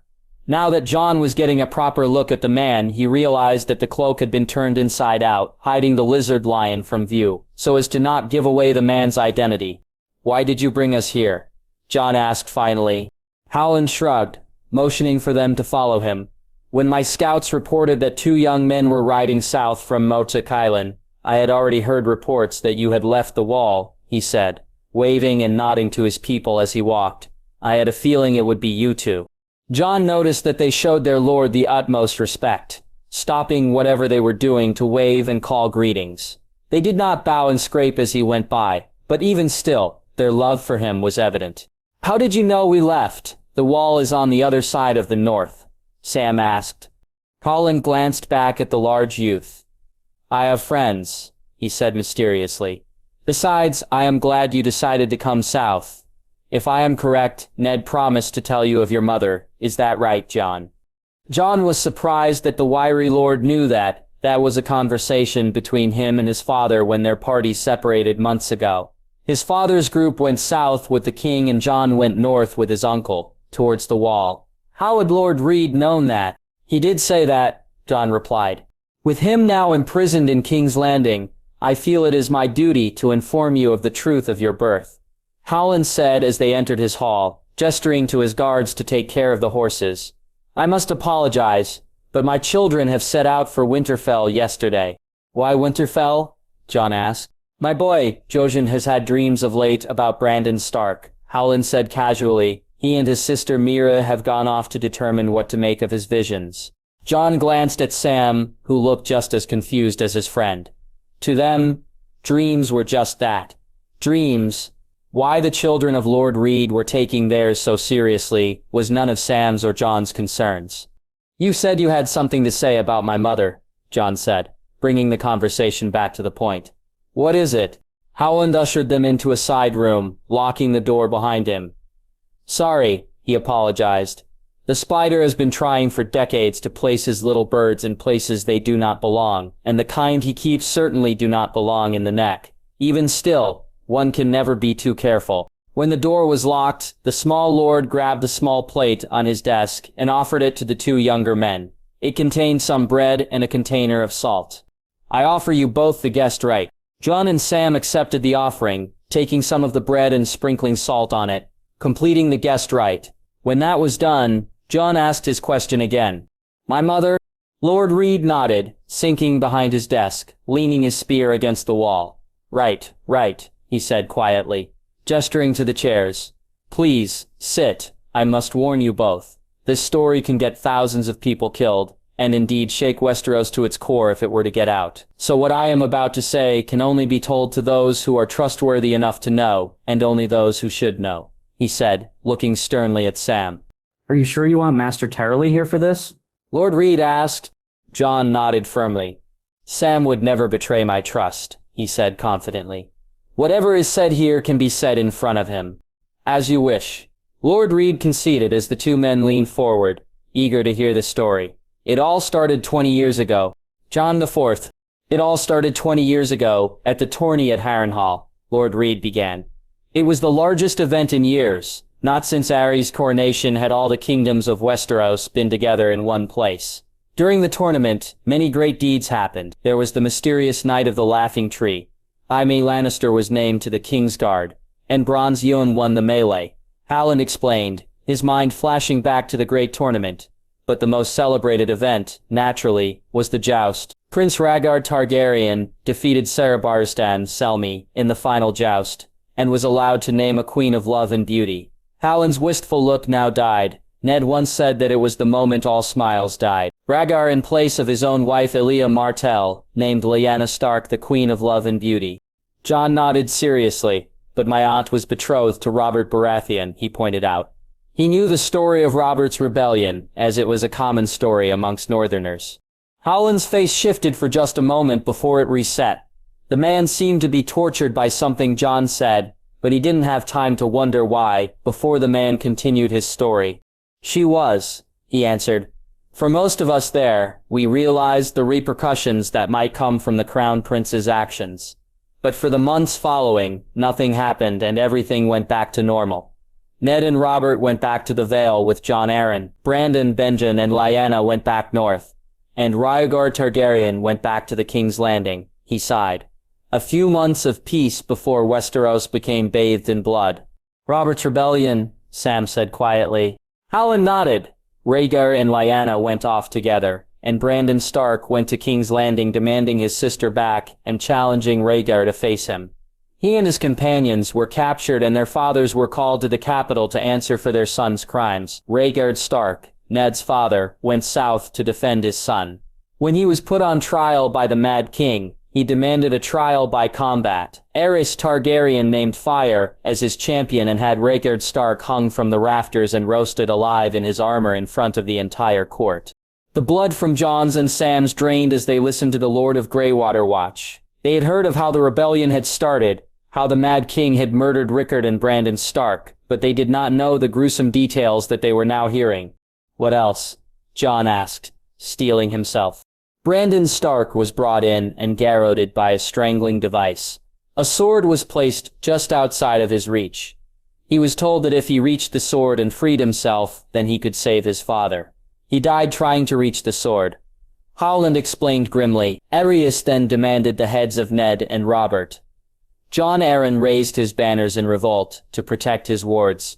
As you know, Robert's rebellion happened. Ned and Jon Arryn married the Tully sisters for the Riverlands, while Dorne and the Reach allied themselves to the Targaryens. After nearly a year of fighting, Robert Baratheon caved in Rhaegar's chest in the Trident, ending all hope for the Loyalists.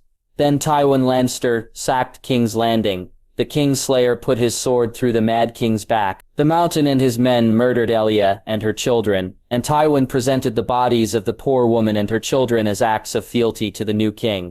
What happened after that? Sam asked, both he and Jon now fully invested in the story. The deaths of Elia Martell and her children caused a rift between Ned and Robert. Ned then went south, relieved the Tyrell siege of Storm's End, and continued towards Dorne with a group of companions. I among them. Howland then abruptly stopped, as if reluctant to continue with the story. We found Lyanna at a place called the Tower of Joy, a flowery name for a dismal place. Lyanna was guarded by 3 Kingsguard, one of which was the most dangerous swordsman in all of Westeros. Sir Oswalwen, the Lord Commander Sir Gerald Hightower, and the Sword of the Morning Sir Arthur Dane, stood between Ned and his sister. All 3 died, along with all of Ned's companions, except myself. The wiry lord sighed. We found Lyanna covered in blood and barely alive. I have little medical knowledge, but it wasn't hard to know that she had only moments to live.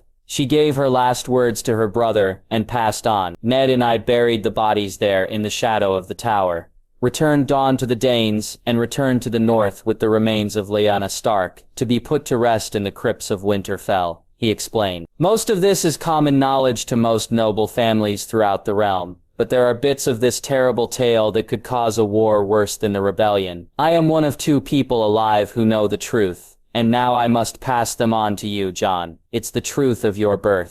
Jon sat back in his chair, his hand grasping the sword at his side. For all his life, he had wanted to know who his mother was. Was she a common wench, like most assumed? Or was she more? Now that he had the opportunity to learn, and he felt sick to his stomach. I'm listening, he said finally. Robert Baratheon spread the narrative that Rhaegar Targaryen kidnapped his betrothed, that he raped her. No one knows the exact truth, he started. Ned and I are the only ones, but only because we heard it from the woman herself. Lyanna had always been a free spirit, not unlike her niece Arya. Rhaegar knew this and used it to convince her to go with him. After the tournament, an escape from a man like Robert was all she wanted, so she went south with Rhaegar and his men to Dorne. Why? Sam interrupted. Rhaegar was married to Elia Martell. Howland nodded. There were rumors that the Bard Prince was obsessed with a prophecy. The best way I can explain it is through the Red Priests, from Essos. They have a story of a great warrior coming forth to slay a great darkness. Rhaegar's prophecy is very similar. The Song of Ice and Fire, he explained. From what Ned and I understand, Rhaegar thought that he had figured out the prophecy. Elia was nearly killed, bringing her last child into the world, and Rhaegar needed a 3rd child to make the prophecy come true. A child of ice and fire, perhaps, of Stark and Targaryen blood. This is the reason he sought out Lyanna. What does this have to do with my mother? Jon asked. Don't worry, lad, I'm getting there, Howland said, raising a hand to placate Jon. Rhaegar took Lyanna because he thought she was the missing piece to the puzzle. When she heard about her father and brother being murdered by the Mad King, she wanted to leave. but Rhaegar wouldn't let her. Ned and I assumed that, by this point, the Bard Prince was too obsessed with the prophecy to let Lyanna go. He needed her with child, so Howland stopped, hesitating. He leaned forward, resting his arms on his legs as he regarded the two men before him. I cannot claim to know Lyanna Stark as well as I wish I had, but just spending a few days with her at the tournament of Harrenhal, I like to believe I had a pretty good idea of the person she was. She was kind and caring, full of passion, and unflinching in the face of danger. She was brave and fierce, but above all, she was a fighter. His shoulder sagged, the fiery passion he had just displayed when describing Jon's aunt now fading. He dropped his head, looking at the floor, his voice just barely audible to the two young men, but there were three of them against her, and she lost. Rhaegar had his Kingsguard hold her down as he got her with child. Apparently Sir Arthur was the only one who had not been involved in the terrible act. We learned later that he was at Starfall when it happened. When Ned and I found Lyanna after the battle, we found her clutching the child, having just given birth. She made Ned promise to take care of her child, to protect it from Robert Baratheon. And that's what Ned has been doing ever since, he explained, raising his head to look Jon in the eye. Jon, you are the son of Rhaegar Targaryen and Lyanna Stark. Your uncle is Eddard Stark, Lord of Winterfell and Warden of the North. He dishonored himself and claimed you as his bastard to protect both you and the reputation of his sister. He declared softly, finishing the story. Jon was stunned, unable to move, as he tried to make sense of the news he had been given. Some part of him wanted to cry with joy as he finally knew the answer that had plagued him all his life. He knew who his mother was. At the same time, he wanted to scream in anger. He was a product of rape, almost as bad as being a bastard. Not only that, but his father's family had murdered his mother's. The gods truly have a fucked sense of humor, he murmured finally, putting his head in his hands as he leaned forward. Howland didn't relish giving the boy this news. He had fought with Ned for years about Jon's decision to go to the Wall. His old friend had only been fine with it because it took Jon further away from Robert, and when he was to become a member of the Night's Watch, he would finally be beyond the Stag King's reach. Ned always feared that the boy's true lineage would be revealed to Westeros, fearing that his best friend would bring the might of the Seven Kingdoms down on the north in order to kill the boy. Another thing that Ned feared was another Dance of Dragons, where Westeros became divided once more and embroiled in war. How could the Kingsguard have, Sam asked quietly. They're knights. Their Kingsguard vow meant that they were sworn to obey the king, and in this case, the prince. They violated their knighthood to uphold their vow. Howland explained.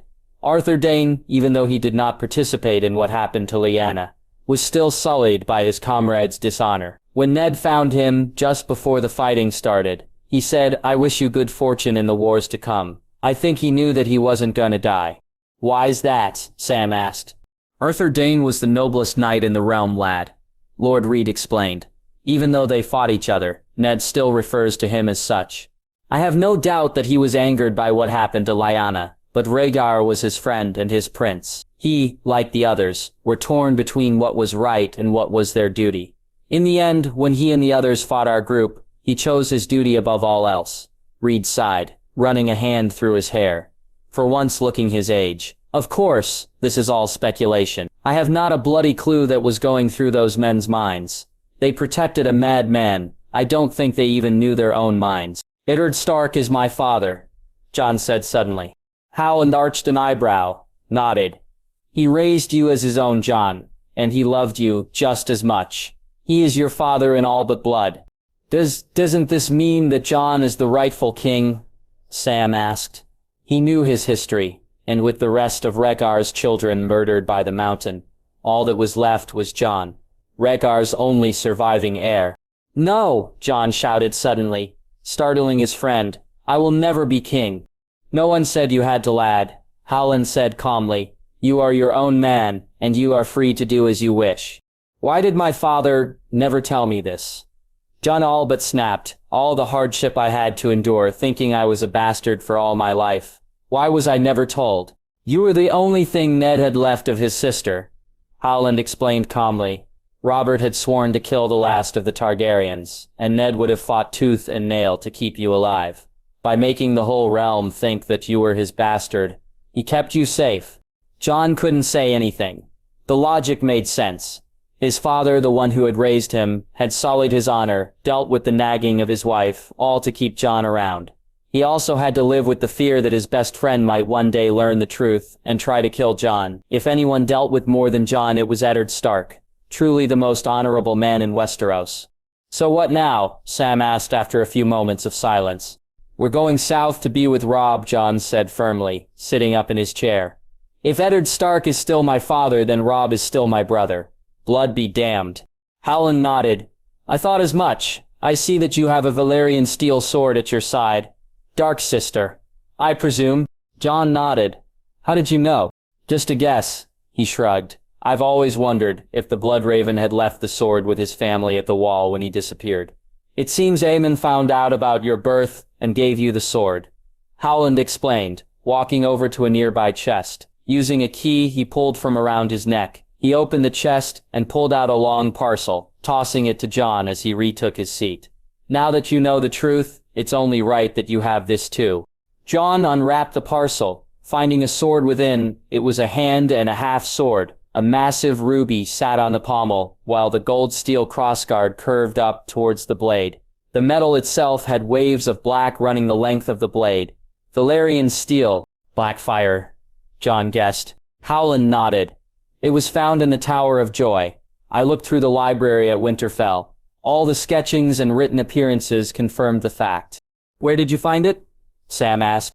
"Ned and I found it in the Tower of Joy," Lord Reed explained. "Not sure where in the Blazes Regeir or whoever found it, but I know why they left it." He looked at Jon. "Regeir left it for you, said so on the message he left with it." "What do you want me to do with it?" Jon asked. "Wield it," Howland replied easily. "It's yours." Jon gazed down at the sword, his mind a tangled mess. The only clear thing he knew was that he was going south, to be with Robb, to fight beside his brother. "May I go?" he asked. Howland nodded. "A servant will show you to your room. You can stay here for the night, and I will lead you back to the King's Road in the morning," he said, walking over to unlock the door. Jon stood up, taking the sword with him, and walked quickly out of the room. Sam stood up as well, unsure whether to follow his friend or not. He felt like right now, Jon needed time alone to figure things out. Before Sam left, Lord Reed stopped him. "Samwell, wait a moment." Sam frowned and turned around to look at the wiry lord. "Yes, Samwell," he said quietly. "Jon trusts you, that is easy to see. My friends also say that you are a lover of knowledge. I will make this clear once more. What I have revealed to both of you will bring Westeros to its knees and can get Jon killed. If you are truly his friend, you will never speak about what was said, not even under pain of death. It is up to Jon, and Jon alone, if he wants to tell others of his birth." Sam nodded quickly. "I promise," he stuttered. Despite his size, there was something dangerous about the Lord of the Neck, like he wielded some mysterious authority. Whatever it was, it made Sam very nervous. Howland nodded once. "Good. Now go find your room. I will have food brought to the both of you soon," he said. "And keep a good eye on your friend. He will have much on his mind." Sam nodded and fled the room, leaving the wiry Lord of the Neck behind. Robb III. Even at his advanced age, Ser Brynden Tully was still a very intimidating figure. Tall and lean, his once auburn hair had now gone gray. He was clean-shaven, but his facial features were wind-burnt and craggy. Donning black fish-scale armor, he lived up to the name most of Westeros knew him, the Blackfish. The old knight led a small host of a few hundred riders, not a true threat to the Kingslayer. The Blackfish and his men had been a thorn in the man's side as they raided and burned the Lannister supply lines, killed scouts, and intercepted messengers. Because of the Blackfish's years of experience, he had stayed one step ahead of his opponent, much to Sariema's annoyance. Standing in front of the man, Robb felt like little more than a child. After all, Ser Brynden was a veteran of 100 battles. He was not as renowned as others his age, like Ser Barristan Selmy or Tywin Lannister were. But he was still a very dangerous opponent, and a man whom Robb was extremely grateful to have as an ally. "Uncle," Robb greeted, as the Blackfish and his seconds rode up to the small party of Northmen. The young Stark was surrounded by his commanders and a few guards. Just a few miles back, the Northern cavalry rested. "Robb," he greeted strongly, bringing his horse to a halt in front of the group. He flashed a small smile to Robb's mother. Cat. Lady Catelyn smiled happily at her uncle. The two had always had a great relationship, even if the relationship between her father and the Blackfish had been strained. He had acted as her confidant during her girlhood, and the two frequently shared letters over the years after Catelyn became Lady of Winterfell and Brynden became the Knight of the Gate. Uncle Brynden, I am glad to see you doing well, she said happily, unable to keep a relieved smile off her face. As well as I can be, the old knight grunted. I'll be a whole lot better when Riverrun is safe again. I am surprised to find you here, nephew. I thought you were on the other side of the twins. Robb grimaced. We struck a deal with Walder Frey. Sarah Brynden frowned. What did the old bugger want? What's done is done, uncle, Robb said, shaking his head. We're here now, and there are enemies that must be dealt with. How many men do you have? Sapridin asked. I have the entire northern cavalry with me, and my infantry and archers are not far behind, Robb answered firmly. The two men behind the Blackfish shared excited looks, and even Sarah Brynden's grim demeanor cracked a little. Obviously he had not been expecting help for some time. Now he has thousands of Northmen to help him free his home. The reinforcements are welcome, nephew. The Tywin still sits at Harrenhal. He will not sit idle if his golden son is attacked, Sarah Brynden pointed out. Robb grinned. Not if he is not at Harrenhal, he countered. I have sent 2,000 men under Lord Bolton to distract the old lion. Bearing banners and banging on drums, it will look as if the entire northern host is marching upon him. The Blackfish raised an eyebrow. Good thinking, he praised, surprised that a boy of Robb's age had come up with such a ruse. Aye, he's Ned's boy, through and through, the Grayson chuckled, patting Robb on the shoulder with a massive paw of a hand. The Blackfish nodded. So it seems, I assume you have a plan for dealing with the Kingslayer. We strike hard and fast, Robb answered. I suspect the Kingslayer wants your head. He's had some trouble taking it. Sarah Brynden said, smiling grimly. Why? I was thinking we could cut the head of the snake, Robb continued. Pull Sir Hime away from his men where my Northmen and I could ambush him. The Blackfish scratched his jaw. Aye, that could work. There is a place, the Whispering Wood. There once was a river that ran through it, and ended in a small lake. It's dried up now and there's high ground on either side. You can put your cavalry on either side and I'll lead him to you. A sound plan, uncle? I will meet you there in 2 days.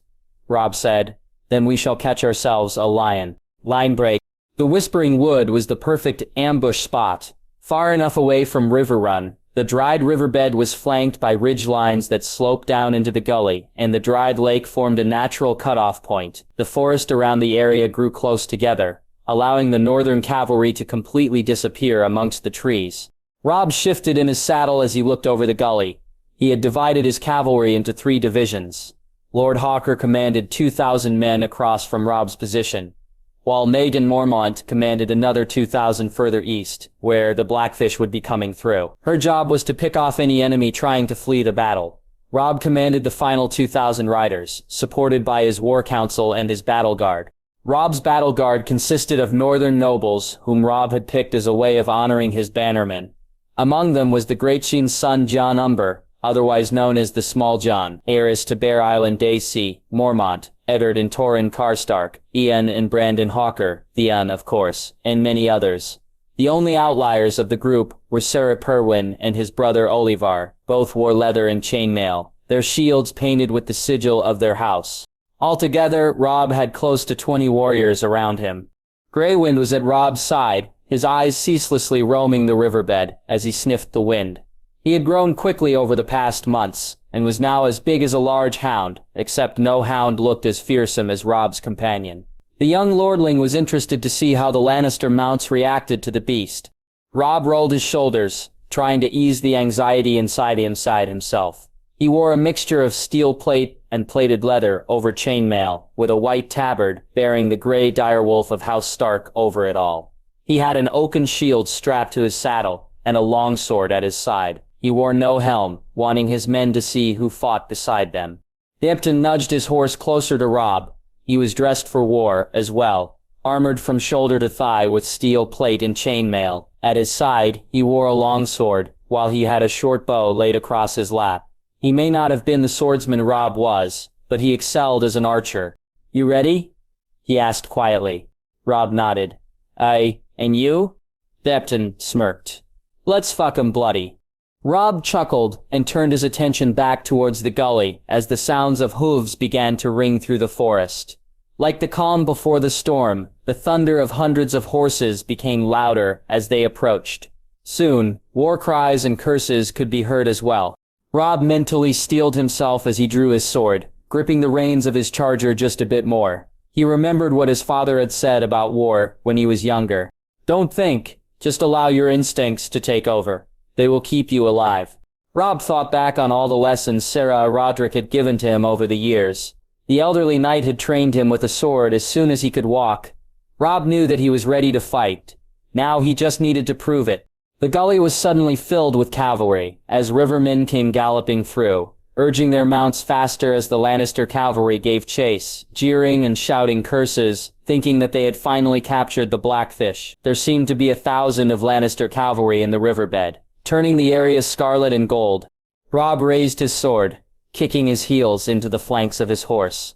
For Winterfell, he bellowed, leading his men into the unsuspecting Lannisters. The woods came alive with horsemen as the northern cavalry revealed themselves, echoing Robb's war cry and throwing themselves into the Lannisters with reckless abandon. Caught by surprise, the red-clad warriors were trampled and slaughtered as they found themselves caught between 3 enemies, Northmen to either side, and now the men of the Riverlands were joining the fight too.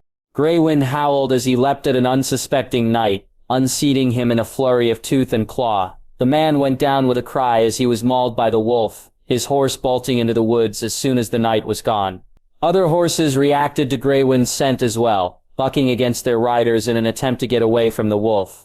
Robb's first kill was painfully easy. The man tried to bring his shield up in defense, but Robb's attack was swift and sure. His blade slicing through the man's neck, leather, skin, muscle, and bone gave way to steel, as Heir to Winterfell was sprayed with gore before the man slid off his saddle and to the ground. Robb didn't have time to acknowledge the kill as he continued forward. His battle guard at his side, howling like banshees as they set upon the enemy, cutting them down wherever they could be found. Robb did just as his father said, allowing his instincts to take over. He hacked and stabbed his way forward, Grey Wind always close by, spooking horses and riders alike. From time to time, those at Robb's side shifted. Ian would be at his side, cutting through Lancetors, when he would be replaced with Daisy Mormonts, swinging her mace with terrifying ease, breaking bones and bashing heads. Small John and Brandon Hawker went berserk nearby, the 2 massive men pulling riders bodily from the saddles as their massive blades hacked off arms, legs, and heads. It seemed like moments, but the battle began to wind down as the combined might of the North and Riverlands wiped up the remains of the Lannister host. All that was left were a few pockets of resistance that were being easily scattered and cut down as they were converged on by twice their number. "Stark!" someone shouted, their voice breaking through the din of battle. Robb turned to see the Kingslayer, his golden armor caked with gore. He had rallied many of his men and was now carving a path through Robb's men. Stark could only watch with grim admiration as the Kingslayer cut a literal path to Robb, his sword, a glittering wheel, and red and silver. It seemed to almost have a life of its own, claiming life with each swing. Cipriani's reputation would forever be stained, but that did not mean that the man was any less deadly. He had become the youngest knight ever named to a Kingsguard for a reason. Turin and Karstark roared and charged the infamous knight, Robin Flint, right behind him. The 2 northerners exchanged blows with Sarkami, but they too were slain. The Kingslayer shoved his blade through Turin's stomach before pulling the sword out and whipping it through Robin's throat, killing both men in a matter of moments. Before he could resume his direct assault on Robb, dozens of northern soldiers ganged up on the man, scattering his guard and taking the Kingslayer down, overwhelming him through sheer force. Robb breathed a sigh of relief as he moved forward to where Turin and Robin were. Lord Karstark was already on the ground, cradling his son's head. His son Eddard was kneeling next to his father, adding his own tears. Robb dismounted and placed a hand on the old lord's shoulder. "I'm sorry," he said simply. "Thank you," was all Lord Karstark muttered. Robb turned back to his battle guard, as more of his commander pushed to the front. "Make sure all survivors are captured. We cannot allow any word to get back to the Lannister camp. We will bury the dead and take care of the wounded." He turned to the Blackfish, My infantry is a day away. We will meet up with them and prepare our assault on the enemy when we are done here. Sarah Brynden nodded firmly. It will be done. We won a great victory, Robb said, addressing his men as a whole now. But we are not finished. We will relieve the siege of Riverrun, and with our allies of the Riverlands by our side, we will march on Tywin Lannister and King's Landing. The Northerners cheered. This was a great victory for Robb Stark, and a devastating defeat to the Lannisters. If Tywin Lannister wanted war, then the North and the Riverlands would give him it. Tywin? Harrenhal was everything the tales said it was. Dizzyingly tall towers, thick curtains, walls that not even giants could break down, rooms that could fit thousands comfortably. It was one man's massive, ambitious mind, brought to life.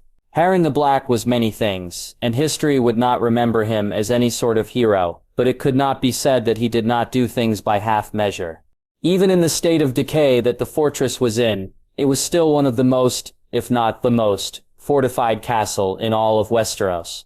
Casterly Rock was unassailable, and Winterfell was said to be impenetrable, but Harrenhal was one of a kind. As Tywin looked out over the ruins, his men like specks of red down below, Sarah Swift explained to the rest of the council what had happened at Riverrun. The Knight of Cornfield looked ragged in his foolish-looking yellow and blue armor. He looked more like a rooster than the one of his sigil. It was a catastrophe, the old knight said wearily. Septon, he may captured at the Whispering Wood. Lord Brax drowned crossing the Tumblestone. They seemed to be everywhere. What happened to Sarah Forley Prester? Sarah Kevin, Tywin's younger brother, asked. Last I saw he was retreating west, Ser Harris responded. If he was caught of that I have no clue. Once I saw the drawbridge open and the garrison sally out, I knew the battle was lost. He ran, Tyrion, Tywin's youngest, commented. I brought word to my liege lord. Ser Trees retorted angrily. Tywin resisted the urge to scoff. He would have heard of Yaime's defeat soon enough. The only safe place for the remainder of Yaime's host was here at Harrenhal or at the Golden Tooth, which separated the Riverlands from the Westerlands. Your service is appreciated, Septon, Kevin said, calming the tension between Tywin's son and the knight. Go, find a bed and food. Tywin did not see the man leave, but heard his boots and the closing of the door. This does not bode well for us, brother, Kevin said gravely. Kevin wasn't wrong.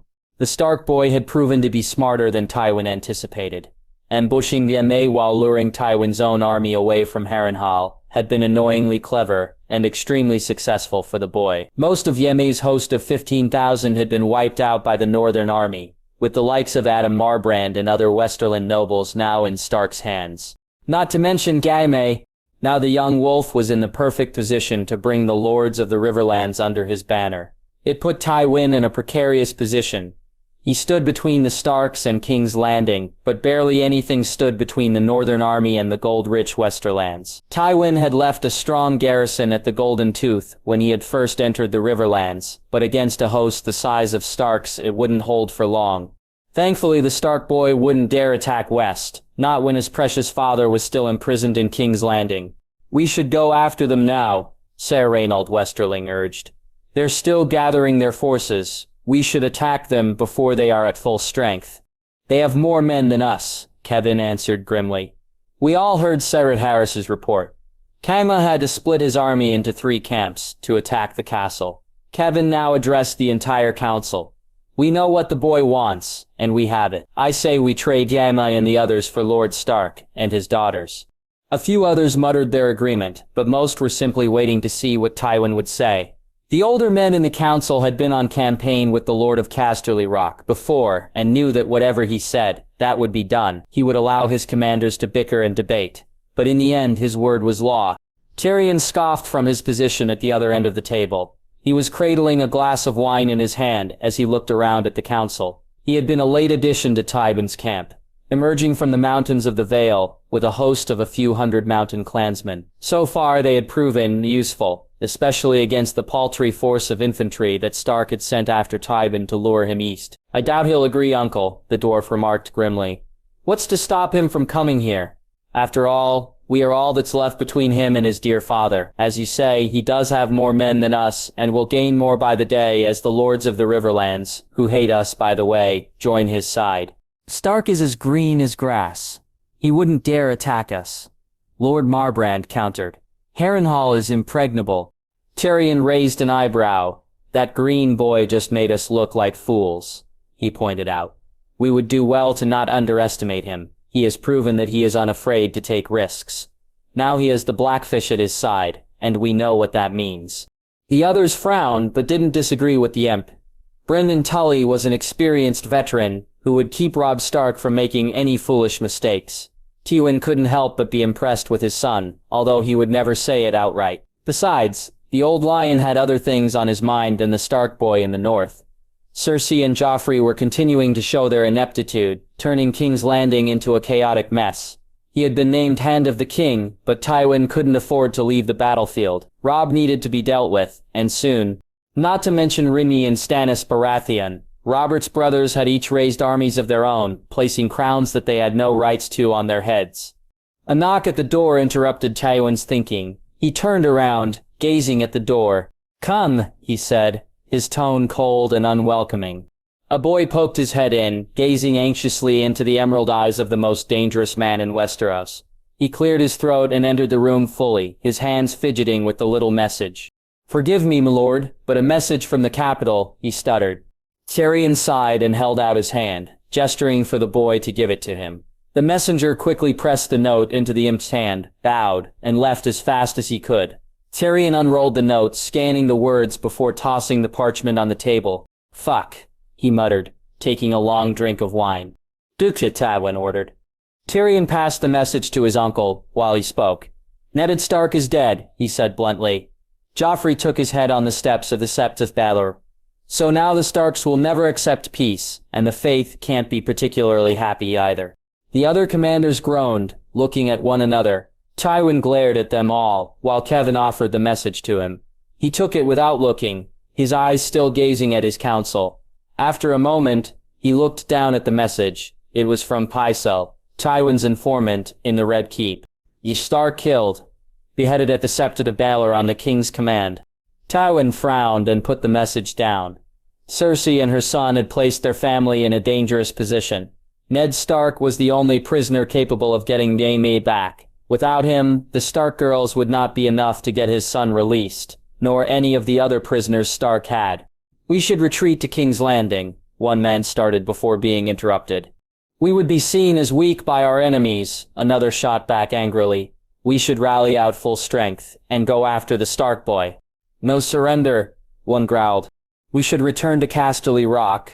The argument continued to grow as more began offering their thoughts, talking over each other. Within moments, Tywin's war council of veteran campaigners partially collapsed into chaos as they began shouting amongst each other. The only ones who didn't take part were Kevin and Tyrion, both of whom were looking at Tywin. "They have my son," Tywin snapped, his voice silencing the room in an instant. Tywin sighed, looking over at his brother. "Perhaps it's time we sued for peace," he said. The quiet after the comment was shattered by the sound of glass breaking. All eyes turned to Tyrion, who had knocked his glass to the floor. He looked down at the mess calmly before turning his gaze on his uncle. "There's your peace," he said sarcastically. "My nephew saw to that when he took Ned Stark's head. Robb Stark is winning, and he knows it, in case you hadn't noticed." Tywin's counselors grumbled, but none would say that the imp was wrong. Robb Stark had proven, with one victory, that he was just as deadly as the Baratheon brothers. Renly had the army, and Stannis had proven himself a fine strategist. But the young wolf was not an enemy to be taken lightly. He too had a good army, good commanders at his side, and a just cause that would endear him to the rest of Westeros. "All of you out," Tywin ordered, his tone leaving no room for argument. The other lords looked at each other before following the order. As they filed out, Tyrion went to leave as well, but not before his father stopped him. "Not you," he said. Tyrion sighed and walked over to a seat next to his father. Jumping up into it, he reached forward to pour himself wine, but his father beat him to it, grabbing the pitcher and pouring the purplish liquid for him. Tyrion watched the process with a confused, slightly shocked look, but said nothing, gently grabbing the glass when his father put down the pitcher. "You were right to say what you did," Tywin said, his voice passive. "The Stark boy will not be placated by his sisters alone. If we had Eddard Stark, then we could have brokered peace with Winterfell and Riverrun, and turned our attention to Robert's brothers. Now that is no longer an option. You know this. It wasn't a question, but a fact. Tyrion nodded slowly. So what are we going to do? You will go back to King's Landing, Tywin said firmly. Tyrion scoffed. And do what? He asked sarcastically. Rule, Tywin stated. You will bring the boy king and his equally foolish mother to heel as I deal with Stark. Tyrion couldn't stop the shock from showing on his face. Me? Surely there are others who can, he stammered before his father cut him off. Because you are my son, and you are a Lannister, Tywin said simply. And if you catch a whiff of treason from the others, Varys Baelish Pycelle. Heads. Spikes. Walls. Tyrion finished before adding after a moment. You know Cersei won't like this. The old lion waved aside his son's concern. She will do as I say, he said simply. I will give you a message for her. There can be no more problems. I will not have our house fall to ruin. Tyrion could only nod. I will do as you ask, he said quietly, downing the last of his wine and waddling out. Tyrion, Tywin called, after his son. Yes, father, Tyrion asked, turning slightly. Do not bring that whore with you. Do you understand? Tyrion didn't answer, simply nodding once before walking out. Tywin watched him go. Not for the first time, the old lion wondered how the son he hated had ended up with everything he wanted in an heir. Yomi was a great swordsman, but he was naive and arrogant.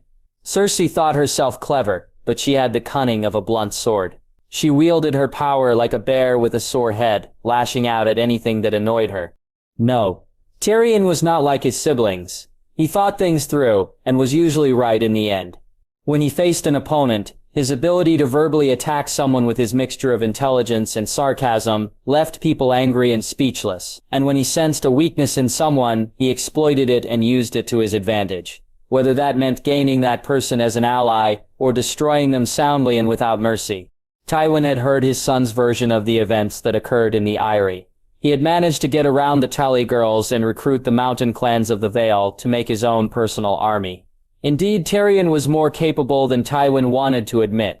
But he was a dwarf, and Tywin would rather drink the worst poison imaginable before he allowed him to become Lord of the Rock. Riverrun was not what Jon had expected. It was a three-sided castle, built on what looked to be an island. It was not particularly big, at least not compared to Winterfell, but it had its own sort of charm. The walls had a reddish-yellow color to them, and Jon could not tell what stone had been used. Walking the battlements were men wearing scale mail armor and fish-crested helms. Above the keep flew the banners of House Stark and House Tully side by side. Jon and Sam pulled up just a short distance from the castle, knowing full well that their journey from the wall to Robb was close to its end. Jon couldn't resist a smile from spreading across his face. His brother was close at hand, and he couldn't wait to see him again. This is it, Sam said quietly. For the past few days, the large lad had become increasingly quiet, and it often took Jon several attempts to get his attention. The young warrior didn't know why his friend was so quiet, but all his attempts at finding out had come up short. Jon nodded. Aye, it is, he said. I wonder how Robb will greet me. You're his brother, Sam said with a shrug. He will welcome you as such. It's been months since I've seen him, Sam. Jon said. Who knows what has happened in that time? Sam gave his friend a reassuring smile. Do you want to stand here and wonder all day, or do you want to get it over with? Jon chuckled and kicked his heels into the flanks of his horse, cantering the remaining distance to the castle. As they got closer, Jon got a better look at the castle. It wasn't in fact a natural island. Under the drawbridge was a massive man-made ditch that looked from a distance like a river. Men in red and blue tabards manned either side of the drawbridge, spears and shields in hand. He nodded to them as he got closer. Hello, he began before he was interrupted. Arrest him, someone demanded, their voice snapping with anger. Jon looked up to see Lady Stark striding across the courtyard, an older-looking man flanking her. The Lady of Winterfell had her finger pointed at Jon, her blue eyes blazing with fury. Jon slid out of his saddle, gesturing for Sam to do the same. He bowed easily. My lady, he greeted. By now Lady Catelyn was standing in front of him, and she was far scarier up close. As always, her appearance was pristine and perfect. Her dress was clean and pressed. Her hair was done up in a southern fashion, with not a hair out of place. She looked like a proper lady of Westeros. and a very angry one at that. Lady Stark rarely had the chance to yell at Jon, as Lord Stark had always been there to curb her anger. But Lord Stark wasn't present at the moment, and there was no one to prevent what was about to happen. "You have no right to be here, bastard," she hissed. "You have abandoned your post at the wall." Jon shook his head. "I never took the black," he tried to explain before Lady Catelyn cut him off again. "I will not stand here and listen to your lies," she snapped. "You are a deserter, and I will make sure my son gives you the same fate all deserters deserve." The blood drained from Jon's face. "You misunderstand my lady," he tried again, but Lady Catelyn would not listen. "Guards, seize him," she ordered, stepping back so that the guards could get to Jon. The bastard of Winterfell sighed and unbuckled his weapons belt and handed it to Sam, who looked terrified by the sudden turn of events. Jon had explained to his friend his relationships with Lady Stark, but hearing about it was vastly different from seeing it up close and in the moment. Jon tried to give Sam a reassuring smile of his own, but it fell well short of the mark. "Take care of the other one too, Sam," he said, before turning to Ghost, who had been watching the interaction with a worried look. "Stay with Sam." The wolf whined, but did as he was told, moving closer to the large lad. Two guards stepped up, each grabbing Jon by the arm, and lead him towards the dungeons.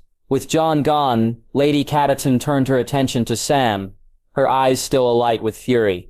By the way she looked at Sam, it was like she was considering sending him to the dungeon too. Thankfully, her reasonable side seemed to take over. Now that Jon was gone. "Who are you?" she demanded. Samwell Tarly, my lady," Sam stuttered. "Are you a deserter too?" Sam shook his head quickly, the folds under his chin giggling with the motion. "No, my lady," he said fearfully. Lady Catelyn sniffed, obviously not believing the large youth. She turned her back on Sam, addressing the man behind her. "Uncle, please have him detained in a room. I will inform my son of this later." "Why should Lord Robb not be told now?" the man asked. "He is too busy," Lady Stark said, dismissively. "I will tell him later." The man nodded, gazing at Sam. When Lady Stark was gone, he gestured for more guards to come forward. "Take care of the horses," he ordered. Sam moved towards Jon's saddle, accidentally bumping into a guard as he unstrapped the long parcel tied to it. He held it awkwardly in his hands, along with Jon's weapon belt. He nodded apologetically to the older man. "I'm sorry, sir, but he asked me to not let these out of my sight." The man shrugged. It was obvious to him that Sam was no warrior, and was no danger with the swords in his hands. Just by the way he awkwardly held the weapons told the old warrior all he needed to know. "Fine," he grunted, gesturing for Sam to follow him. As they walked, the man glanced over his shoulder, frowning. "You said your name was Tarly?" Sam nodded. "Yes." "You're related to Randyll Tarly?" "I'm Samwell, his firstborn," Sam answered. "I know I don't really look like him." "You don't," the man said bluntly. "I take it the other lad was Jon Snow." Sam nodded. Yes, he said. "Robb told me he went to the wall," the man continued. "Why is he here?" Sam was sweating now. "Jon, we left before we took the black," he explained. "He heard about Lord Stark's imprisonment and decided to come south to help his brother. He sent Robb a raven from last Hearth." "He never mentioned any letter," the man grumbled. "I swear Jon sent it. I saw him," Sam said, practically pleading. "Only my nephew can verify your statement, lad," the man said. "I understand why Jon came south. Why did you?" The old man stopped suddenly and turned to face Sam, his blue eyes boring into Sam's own, reaching his soul and trying to exact the truth from it. "My father, he didn't believe that I was fit to be his heir.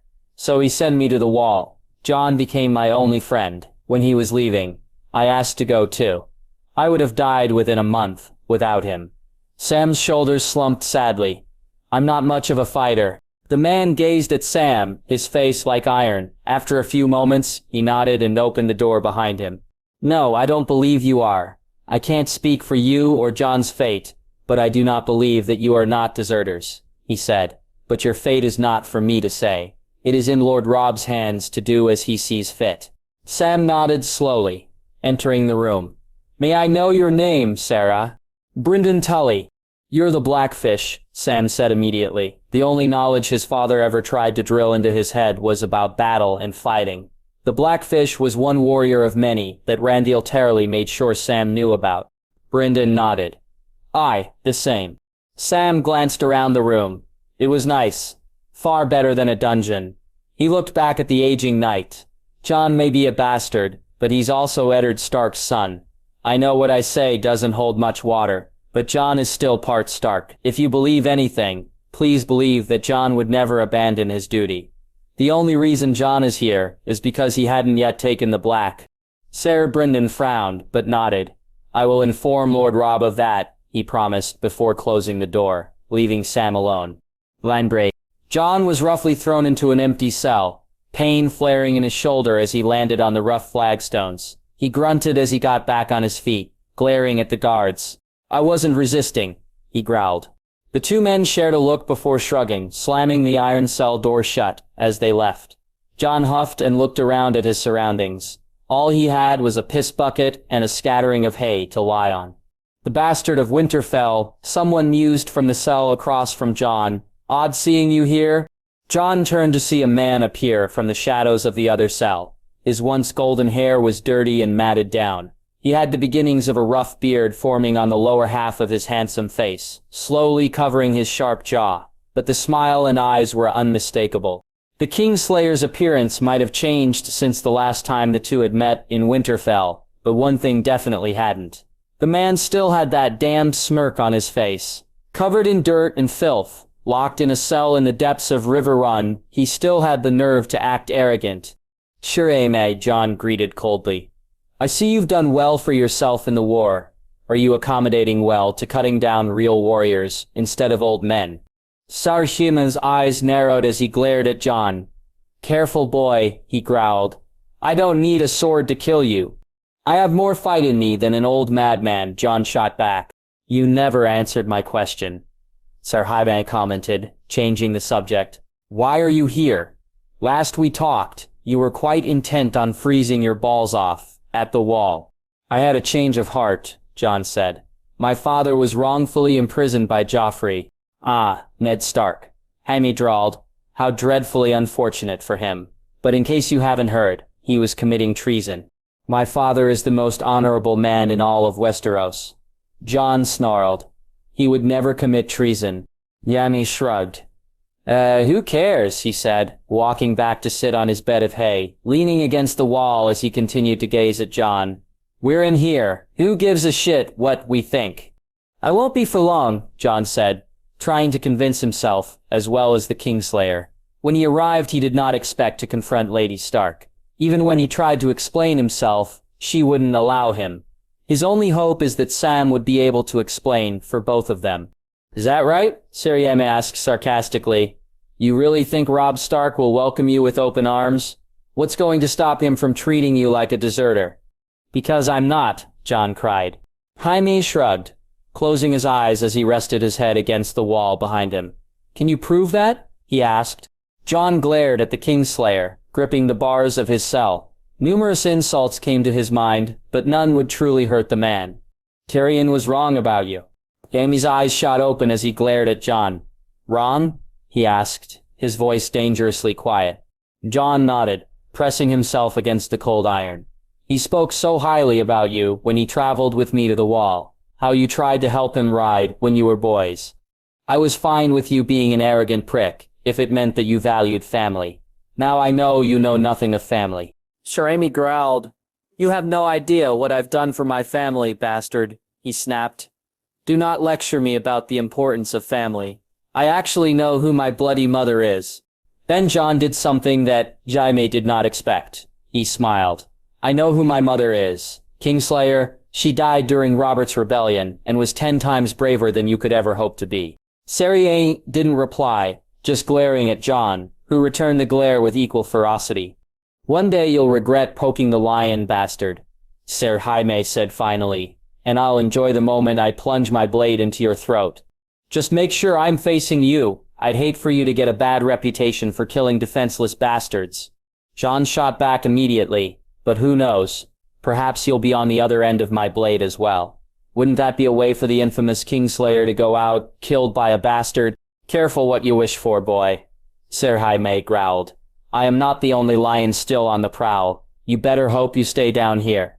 My father will crush Robb Stark, and then we'll see how you talk when your head is on the block." Jon laughed. "I suppose your father has never made bear stew, has he?" King frowned. "What the fuck are you saying?"